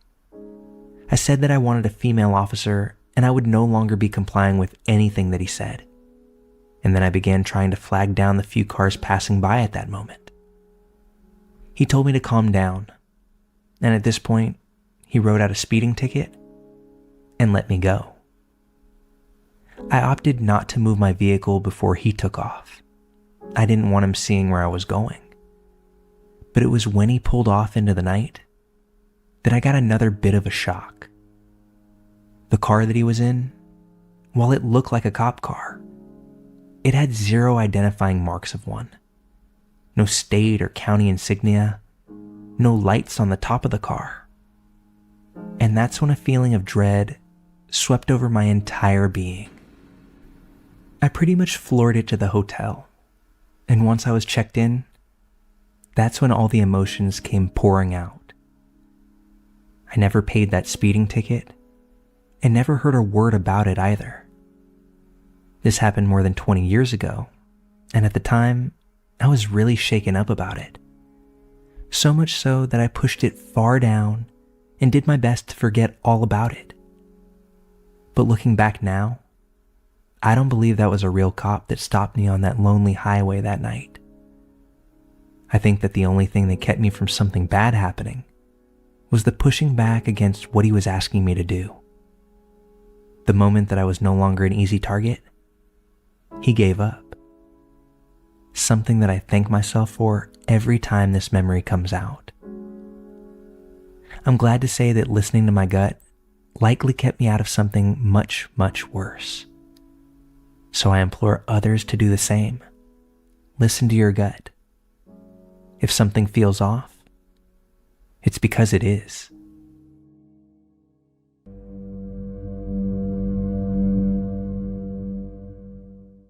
This is a pretty convoluted story, even by my own admission, so bear with me as I try to convey everything I can recall about what led me to the conclusion that my ex-housemate could have potentially been a serial killer, or a serial killer in the making. It was the summer of 2015 when I moved in, and at first appearances, my housemate/landlord Mike was somewhat normal, if not a bit socially awkward and dysfunctional. When I was signing the papers, he was adamant that I should never go into the basement, which I found odd, but I really needed a place to stay. And, well, people have their little quirks, so I just chalked it up to that at the time. As I got to know Mike and our cohabitation continued, I learned more about the depths of his dysfunction. Firstly, that he used meth. Now, I don't automatically judge people based on their vices, but I was surprised at the extent of his use. He was probably the first person that I ever knew who used meth and balanced a full-time job, enjoying a decent amount of success in life. The reason this is important to the story is that when he would be around the house, drinking and using his drugs, he would start to run off at the mouth. He would often joke that if I smelled lye coming from the basement, not to think anything of it. I think it was maybe the third time that he said this, that I finally asked why he kept saying that. That's when he said, "I use chemicals to clean up after the bodies," with a wily grin on his face. I tried to chalk that one up to a bad sense of humor, but it didn't sit right with me. He was also very particular that I let him know of my comings and goings of the day, in addition to my work schedule. I remember him being shocked and uncomfortable one day that I ended up taking off of work because he didn't realize that I was home. I remember that day because there was a lot of clanging and what sounded like muffled shouting coming from the basement. His car was in the driveway, but he was not in the main house or his bedroom. Other days, he would play very loud music that bumped through the whole house. Sometimes, he would even play NPR talk radio at those same volumes. In retrospect, I think he may have been trying to mask sounds. He would make remarks about sex workers, saying, "You can do whatever you want. You can choke them or beat them to death, and nobody will care." I took exception to this. I told him that I thought that was messed up. But when he would get tweaking, he'd always come back around to alluding to the same kind of violence, talking about how he was a normal white guy who owned a house, and he had a good career, so the police would never suspect him of anything. At this point, I start to think that it has gone too far to simply be a joke. I was in a weird position because money was tight at the time, and my options were few. I try to convince myself that even if he is messed up, he's probably just engaging in outward fantasism. I knew that he would acquire the services of sex workers on occasion, but again, did not judge that activity at face value, although it started to become a concern. At one point, I was doing laundry one night. I caught whiffs of what I can only think of as decomposition. The house we were in was in southeast Portland. It was a relatively new property, and having grown up in upstate New York, I know that animals can become trapped in the walls and die. But this was the garage, and there were no animals scurrying in the walls.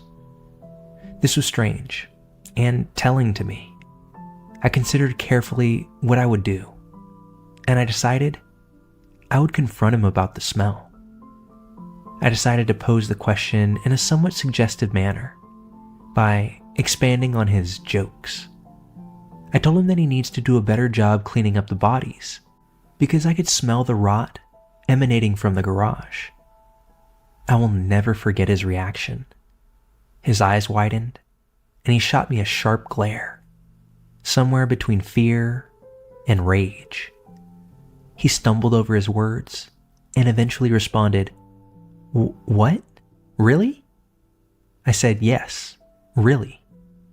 And there were a few seconds of awkwardness before he said, "Thanks for letting me know," and promptly went into his bedroom and shut the door. A few days after that, he went into the upper crawl space in the garage while I was again doing laundry. He called for me and was trying to convince me to come up into the crawl space with him. My body locked up, and it was like my instincts were screaming at me that if I went up there, I wouldn't come back down. I gave some excuse that I can sparsely remember that I had to be someplace. I packed up my laundry, threw it in my room, and promptly left. He spent a lot of time in the padlocked basement without a doorknob. The only way in was through the backyard. Looking back on this, I wish I would have gone down there to either confirm or dismiss the suspicions once and for all.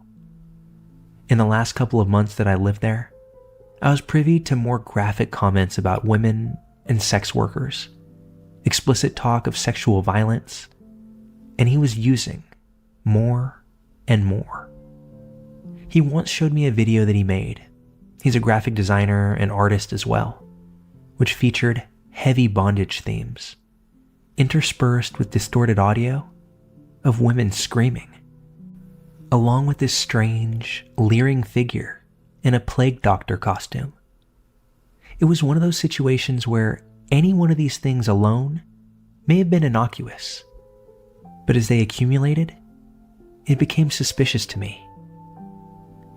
It was October of 2016 when I finally left there, taking off to the Ocheti Oyate camp during the anti-pipeline protests with Standing Rock, Lakota. It was a feeling of being called to action and having nothing else to lose, as I wanted to get out of that house in the worst kind of way. My last night there, I didn't give notice that I was leaving. He was drinking and tweaking once more. He started in on the same conversation, loosely describing murder and violence towards women in the tone of some sort of edgy joke. I told him that he would be caught eventually, not even holding back my suspicion anymore. He reiterated that he was the last person police would suspect, and asserted that nobody would be catching him. He said this in a very serious and concise way, dropping the pretense that he had been using before. I left the next morning. Now this haunted me for months, then a year, then a year and a half. I felt as though I hadn't done anything. The guilt was just eating away at me. So that's when I called Portland Crime Stoppers and put in an anonymous tip describing the situation that I had left. When I did, the operator started going back and forth, putting me on hold, because the call had piqued the interest of the police sergeant who was assigned to the call center. So they began asking me detailed questions about his vehicle, the house, the methods that he described, things like that. It really seemed like they took an interest. I gave them as much information as I could remember and left it at that, feeling just a little bit better that I had at least tried to do something about it. Fast forward to recent times, and I told my mother about all of this, and she too became interested, asking what house this was, what was the address, and then she ended up pulling it up on Google Maps. She brought up the street view, and I noticed there was a large enclosed trailer in the driveway that wasn't there when I was. I could theorize why it might have been there, but can't put together a practical reason for it, or why he'd be using it, unless he was moving or using it to haul things to discard. Admittedly, that is all pure conjecture, but I couldn't help but wonder. I doubt that I will get closure or have my suspicions validated unless he does finally get caught and arrested, and I happen to read about it. I've grown up poor and been around lowlives a lot in my life.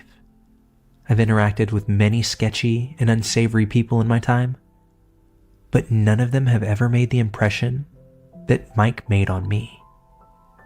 Make of it what you will, but I hope I never meet him again.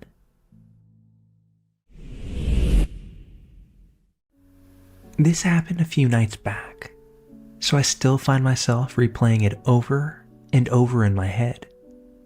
I thought that this would be a good place to share. I'm a pretty predictable person, with a predictable routine schedule, so I'm not sure if this was a random occurrence, or if someone knew my nightly routine. I'm a 35-year-old woman. My husband, Rob, gets up for work hours before me, so he often goes to bed before I do. I usually get to bed a few hours after he does, around the same time every night. I turn off the lights and TV in the living room, and take my dog to the back door to let her out. She's tiny, old, and poses zero threat to anyone. The door itself leads to a large deck outside. Off to the right of the deck are a few steps down and a small path to the gate, which we always keep chained and locked. Every single night before opening the door, I've developed a habit. I peek out the window right next to it without disturbing the blinds and flip on the deck light. Not sure where this came from, but it's nearly an OCD level tic now. I never expect anyone to be there, and we've never had a problem with anyone trespassing or trying to break in. It's just something that I do every night. Kind of like peeking behind the shower curtain before you pee. We all know no one is back there, but if you don't check, then that's going to be the one time that there actually is someone hiding there, you know? So a few nights ago, it's about that time of night. I got ready for bed, went to the back door with my dog slowly following behind me, peeked out the window, and flipped on the light. Only this night, my heart jumped into my throat when I saw a skinny, dirty guy in his 30s standing off to the side of the door, looking directly at it.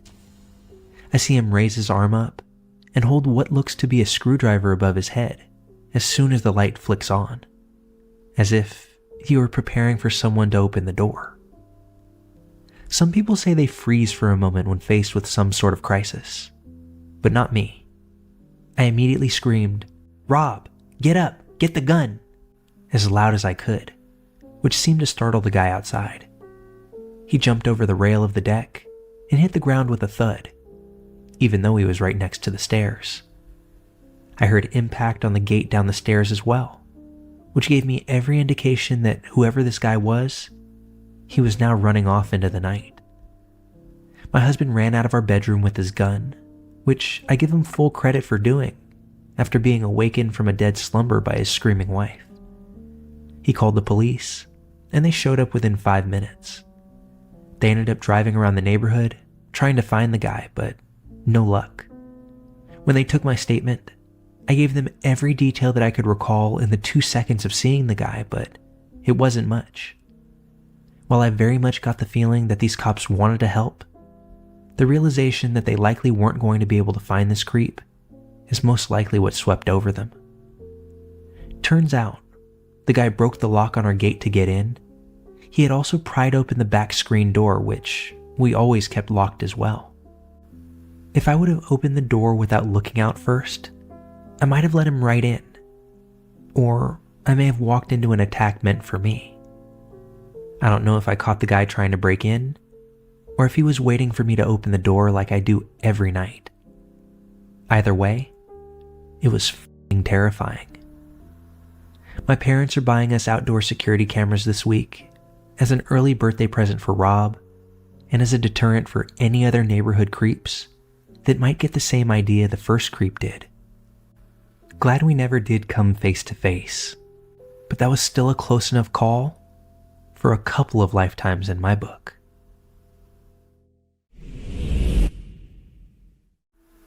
I came over to the United States from Serbia at the age of 13 with my mother. My older brother, who's 15 years older than me, had lived in America for a few years, and he had finally sent for us. We had long hoped to be reunited as a family, so we were particularly excited to make the journey. We arrived in New York City, and the plan was for my brother to come get us from the airport. However, his wife was 9 months pregnant at the time, and my niece decided that she couldn't wait for us before she made her own arrival into the world.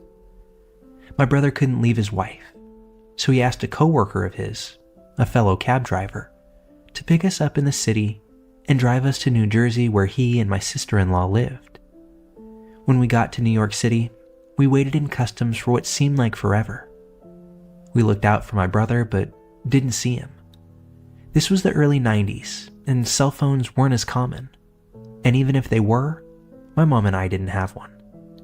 We panicked a bit, not seeing my brother or my sister-in-law, when suddenly we heard our names being called and saw a tall man. He introduced himself in perfect Serbian and explained that he was a good friend of my brother's, and then told us about the baby. He said he'd be driving us the 2 hours from the airport to my brother's home. My mom relaxed a bit, and they happily began to converse about the baby and my brother and America. I, however, just felt a bit off. This guy gave me bad vibes, and regardless of my brother's friendship with him, I instantly felt a feeling of distrust. We drove for a good hour and a half when he announced that he was going to take us for breakfast. We hadn't eaten in over 15 hours, so we were starving. We pulled up to a house, which was something that both my mom and I were confused by. He insisted cheerfully that his wife was cooking us breakfast, and after we'd eaten, he'd drive us the rest of the way to the hospital to see my family. My mom shushed me when I whispered something didn't feel right, and told me that we needed to be grateful for the hospitality. We were led into the house. It was dark, dank, and dirty. And as we're being shown around this ragtag dwelling, I think my mom finally got a bit nervous herself and began insisting that the man take us to my brother. That's when the guy grabbed my mom by the wrist, telling her that he needed a wife to take care of him and his house. Apparently, when he heard my brother tell the others at work that she'd be coming to stay, this man said that he knew that he'd found a wife. At that time, I was a scrawny little scamp of a kid, And even though I tried pushing him off my mom, he hit me so hard that I saw stars. At this point, we were terrified. Neither of us spoke English. The only phone number we knew was my brother's home number, and he was at the hospital. Also, in Serbia, you don't dial 911, so even if I could, I didn't know that's how to call the police here. This man tells my mom she's to clean and cook for him, and he takes me to the basement, where I was locked in what I now know is called the laundry room.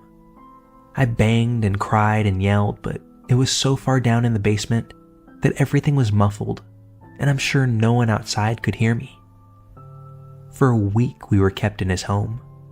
He'd lock us up in the basement after my mom cooked him breakfast, and he'd let us out when he'd come home at 4. If we had to use the restroom, there was a bathroom in the basement, but that's it.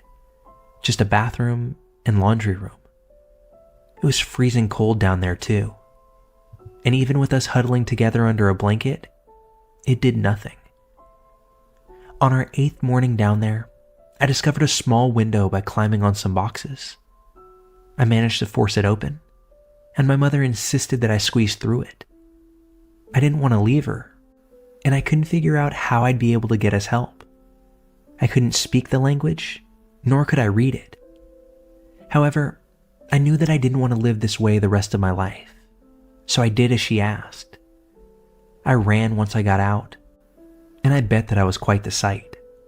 A scrawny boy with no shoes, only wearing shorts and a t-shirt in the middle of November. But I'm sure that that's at least partially what saved us. Several concerned neighbors tried to get me to come to them, although I wouldn't. I was terrified. I just kept trying to get them to follow me. The police were eventually called, and a very nice policeman tried to get me into his car. But that's when I saw the man who'd taken us drive up in his taxi. He saw me with the cops and promptly took off. That's when I made a run for the house. I knew I had to get back to my mom. Needless to say, the cop and his partner ran after me, and after making entry into that awful home, my mother was rescued. It took another 4 hours for them to find someone who spoke our language, for us to tell them what had happened. A warrant was issued for the man. My brother was contacted. Turns out that his friend had told him we never showed, and my brother had been frantically calling everyone back home in Serbia trying to find us. My brother drove up to get us and to give the cops information on his supposed friend so that they could find him, but they never did. From what I understand as an immigrant, it was much easier to simply fall off the map as a foreigner pre-9/11. This act made me distrustful of people and their intentions for a long time afterwards. My mom grew homesick, and she ended up going back to Serbia. I stayed here with my brother and finished school, then later attended the police academy. I don't know if I would have chosen that path had I not met the nice officer that helped us all those years ago. I think of that guy who kept us prisoner every now and then, and honestly, I wouldn't mind meeting him now. I just don't think he'd want to meet me.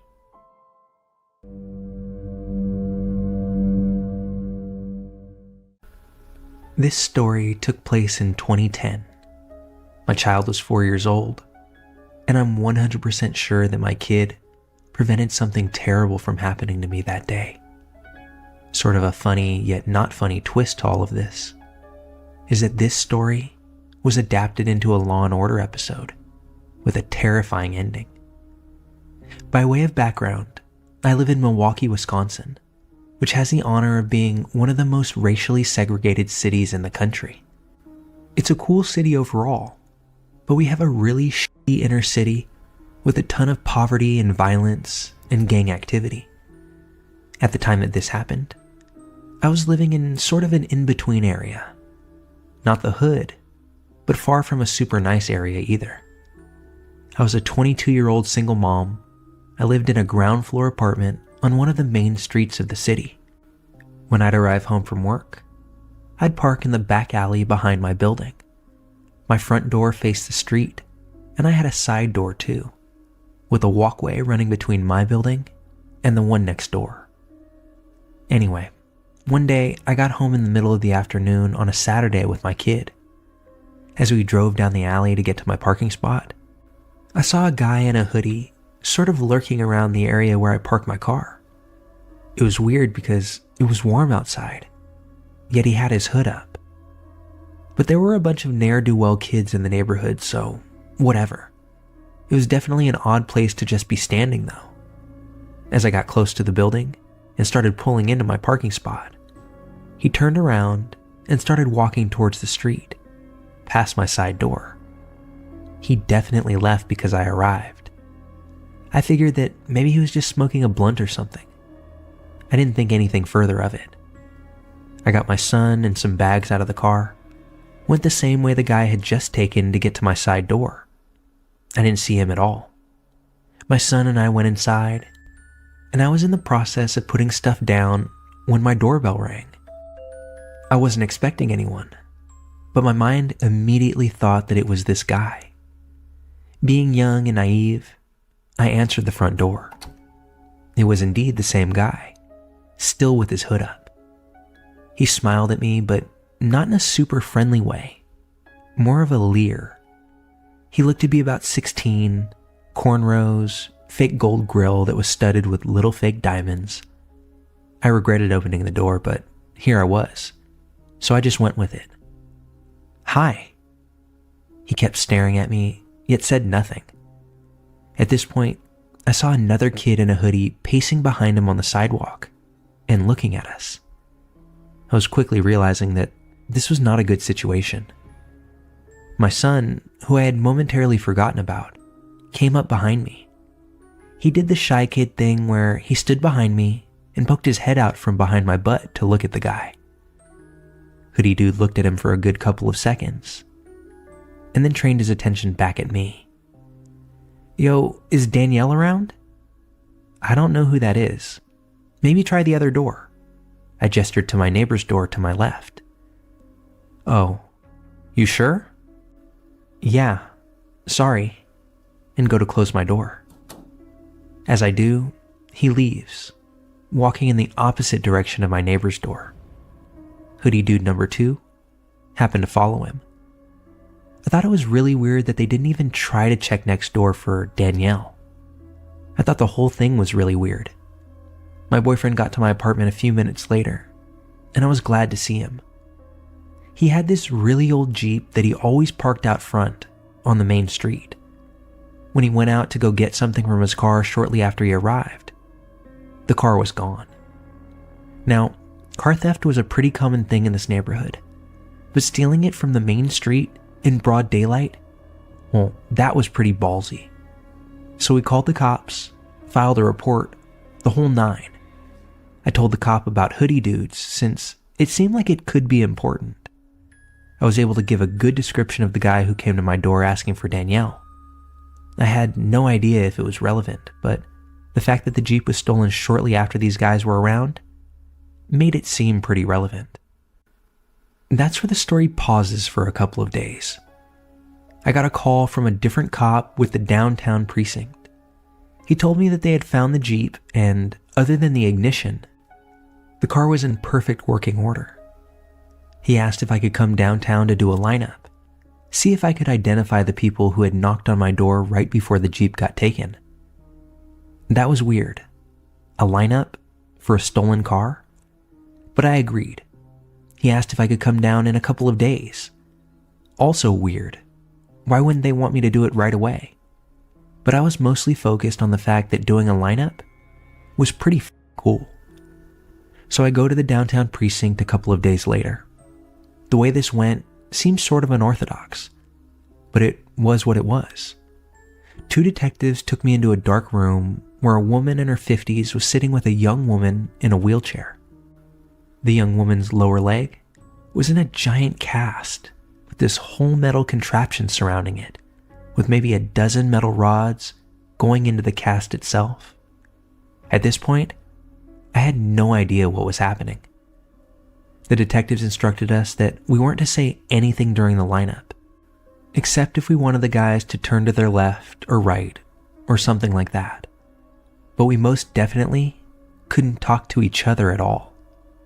Okay, we ended up having to wait in the room for almost an hour, in the dark, awkwardly not speaking. They explained it was taking more time than anticipated to get 12 guys from the jail over to the precinct. Finally, we got started. They did 2 lineups and gave us forms to mark 1, 2, 3, 4, 5, or 6. There was a large window in front of us, and they explained that the guys wouldn't be able to see us. They turned the lights on in the room behind that window and brought each guy in individually. I couldn't identify anyone in the first lineup. I sort of felt bad actually, but I couldn't. The second lineup started, and I didn't recognize guys 1, 2, or 3. Number 4 came out though, and I immediately recognized the dude who had knocked on my front door. He didn't have his stupid grill in anymore, but it was definitely the guy. After the second lineup was done, they brought the other 2 women into the hallway and told me to stay put. After a few minutes, they came back to get me. The detectives asked if I recognized anyone, and I told them that I was sure about number 4 in the second lineup, although I couldn't identify anyone in the first. I had gathered by this point that hoodie dude number 2 had likely been in the first lineup, but I hadn't gotten a good look at him when he was pacing on the sidewalk. They had me sign 2 forms, one for each lineup, with the second form identifying number 4 as hoodie dude number 1. When I gave the forms back, the detective told me that he could tell me what was actually going on now that the lineup was done. Good, because I was officially confused as fuck by this point. He explained that number 4 was indeed one of the guys they arrested with my boyfriend's Jeep. The guys had stolen the Jeep and driven to a nearby part of town, into a quiet and lily-white neighborhood. For what it's worth, I'm also white, and this is relevant. They came across a young couple unloading groceries from their car. The young woman with the leg contraption was the female half of that couple. They parked the stolen Jeep behind the couple, got out, and immediately shot them both. They shot the woman in the leg, and they shot the young man in, well, the man parts. He was still in the hospital in bad condition, which is why he wasn't there. The older woman was the girl's mom and had brought her from the hospital just to do the lineup. The reason that it was delayed a couple of days was because the girl had to have emergency surgery to try and fix the damage to her leg. The guys didn't demand anything from the couple or take anything from them after the shooting. They just immediately shot them. The young woman managed to remember the license plate number of the Jeep, and the suspects were apprehended in a corner store when a cop saw the stolen car parked outside shortly after the shooting. Both shooters were teenagers, yet both were being charged as adults. One of them had stupidly talked a bit before lawyering up, and had told a detective that this was a gang initiation. They had to shoot a white person. That was the price of admission. They had stolen my boyfriend's car after taking the bus out to the street that I lived on. They had figured that it would be easier to get away if they had wheels. The detectives were pretty sure that I had been the original target of opportunity, but couldn't explain why they hadn't gone through with it. I knew why. It was because he saw my kid peeking out from behind me. They told me I might have to testify if the case went to court, and told me that I'd hear from the DA's office when they needed me. A couple of months later, one of the detectives called me and told me that the hoodie dudes pled out to attempted murder charges in exchange for reduced time. I never asked how many years, but I assume that they're probably still in prison 13 years later.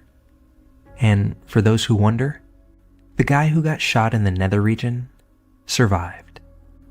As an ironic postscript to this story, my boyfriend had the same Jeep stolen from the same spot in front of my apartment about 4 months later, also in broad daylight. That time, the authorities didn't find it right away. He was staying over at my house weeks later when he got a call around 2 a.m. from the arson unit. Whoever had taken it had torched it and left it in the middle of the street in a notoriously violent area of the city. I moved shortly after that.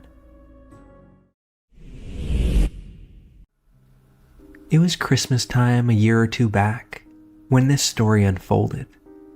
My wife and I were staying at her childhood home, where her mother now lived all alone. Well, not if you include all the cats. The house was on a quiet cul-de-sac in the suburbs. If you're picturing freshly mowed lawns, American flags, and empty sidewalks, you're picturing it right. It's a single-story home with an attached garage out front. The garage has 2 doorways, apart from the electric garage door, of course. One leads to the garden and backyard. This door has an old doggy door from their days with dear old Max. Side note, R.I.P. Max. They had covered that doggy door with a piece of nailed-in wood. That had always made me slightly uncomfortable before, but I figure it had been that way for years, so what's the worst that could happen? The second door from the garage leads to the kitchen. Hollow core door. It could stop a mouse, but not much else. Definitely not something that wanted in, or someone. We were sound asleep in my wife's childhood bedroom at the front of the house. 3 a.m. I was in that deep, dark recess of sleep. You know, you're in the diving bell, and you're submerged hundreds of meters below the surface in black water, protected from the real world by miles of nothingness. But that's when I heard it. The scream. "What are you doing?" It was my mother-in-law's voice, echoing down the hallway. To me, lost in a sea of sleep, it sounded like a jet engine roaring right past my eardrum. I bolted up. What happened next happened in a matter of seconds. But about that scream, even though I was dead asleep, I heard enough of it to sense an urgency behind it. This wasn't an, "oh, you scared me" type of scream. This was different, and I knew it. Not consciously, but my lizard brain, that piece we retained from our primitive ancestors, knew that something was wrong. I watch and read a fair amount of true crime, and this scream awakened that horrible fear within me. The one that says, this can't really be happening to me, can it? Honestly, in that second of the night, it sounded like someone was about to be murdered. You ever wonder if you're a fight or flight type of individual? I always have, and I came to know something about myself after this night. I'm a fighter. I leaped out of bed, growled, yes, growled, in the manliest voice I could muster. "I'm gonna kill you, motherfucker," and took off running. I tore open the bedroom door and ran into the hallway. There, at the end, I saw my mother-in-law, nightgown on, look of utter shock on her face, standing as still as a mannequin. We make eye contact as I continue towards her. Then she turns her head, looks directly into the kitchen. I hurry past her and round the corner into the kitchen. The hollow core door is absolutely obliterated, shards everywhere. I look through the open frame and see that the electric garage door is open. I push ahead. As I run into the garage, I hear it. The sound of someone hopping into a running car just out of view. And just as I make it out onto the driveway, I can see a car peeling out from the sidewalk adjacent to the house. But my adrenaline is still pumping. And who am I to say no to adrenaline? So, like an idiot, I run, barefoot, after the car. I give it a good go, but I'm no Usain Bolt, and even he couldn't catch a speeding car. It soon vanishes down the street, and I'm left all alone. The police showed up within a few minutes, which, I have to say, makes me feel a lot more at ease with my mother-in-law living there. They took our statements. My mother-in-law said she heard a noise, the hollow core door being kicked in, and walked into the kitchen where she encountered the burglar, a small framed woman. The police theorized she was working as a part of a team. her job was to squeeze through the doggy door, kick in the hollow core, and open the electric garage door for her accomplices. I'd say that this was backed up by the fact that when my mother-in-law came face to face with this woman burglar, she could easily see the large, dark silhouettes of two people behind this woman, still waiting to push in from the garage. According to the police, the burglar team most likely thought that nobody was home. Fortunately, my mother-in-law must have caught them off guard and scared them, in addition to my manly growl, of course. But it feels good to know that everyone was safe, and to learn that I guess I've got a little fight in me. And for the record, we bought the heaviest damn wooden door you've ever seen to replace that hollow core. I'd like to see a mouse try and get through that. My goal in sharing this story is twofold. One, to remind everyone to stay safe out there. And two, don't forget to practice your growls. There's no telling when they may come in handy.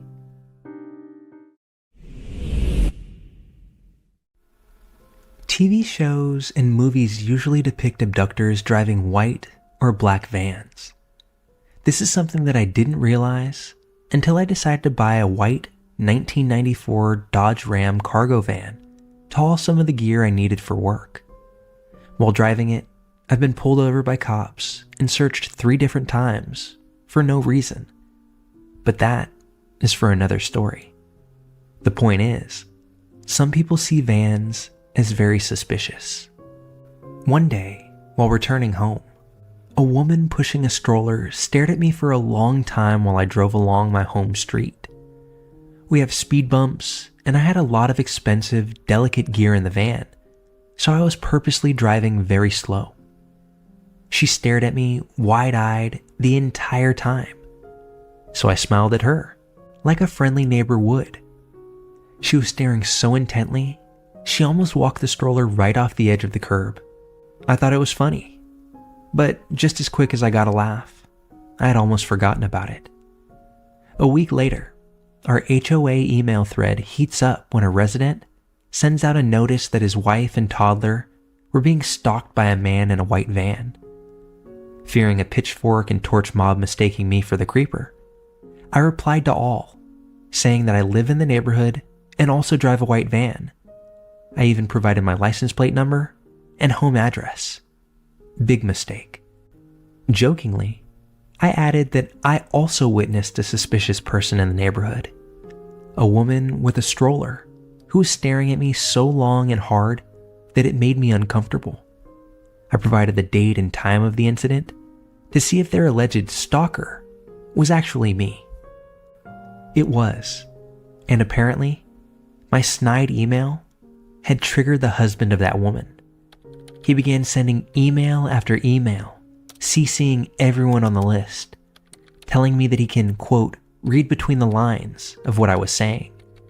His accusations became more and more ludicrous and turned into personal attacks. Several neighbors on the email list replied that he was behaving badly. The emails eventually stopped, but things did get even weirder. On several occasions while out walking my dog, a girl around the age of 10 would come out of her house, run over to me, awkwardly chat me up about my dog, and give me strangely intimate details of her life. I wondered why this child was talking to strangers but thought that maybe she knew me from the neighborhood, so I politely played along. Then one day the girl shows up at my house. She said she was angry because her dad wouldn't let her have a dog like mine, so she wanted to visit my dog for a while. I told her that I needed to talk to her parents before I could ever let her visit my home like this. She said okay, left, and I never saw her anymore. I have 2 daughters though, and one of their friends told me that the girl that was chatting me up is the daughter of the triggered dude from the HOA email list. He had been sending her out to talk to me, while he stood back and took pictures. My daughter's friend was friends with this bait girl.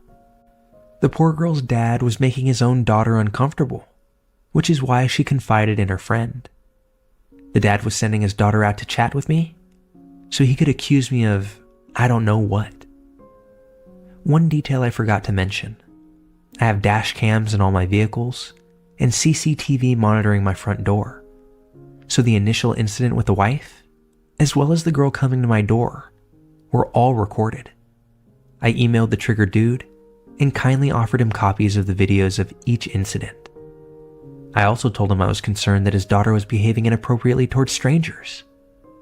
Apparently, this shorted out his plan, as I never heard from him, his daughter, or his staring wife ever again.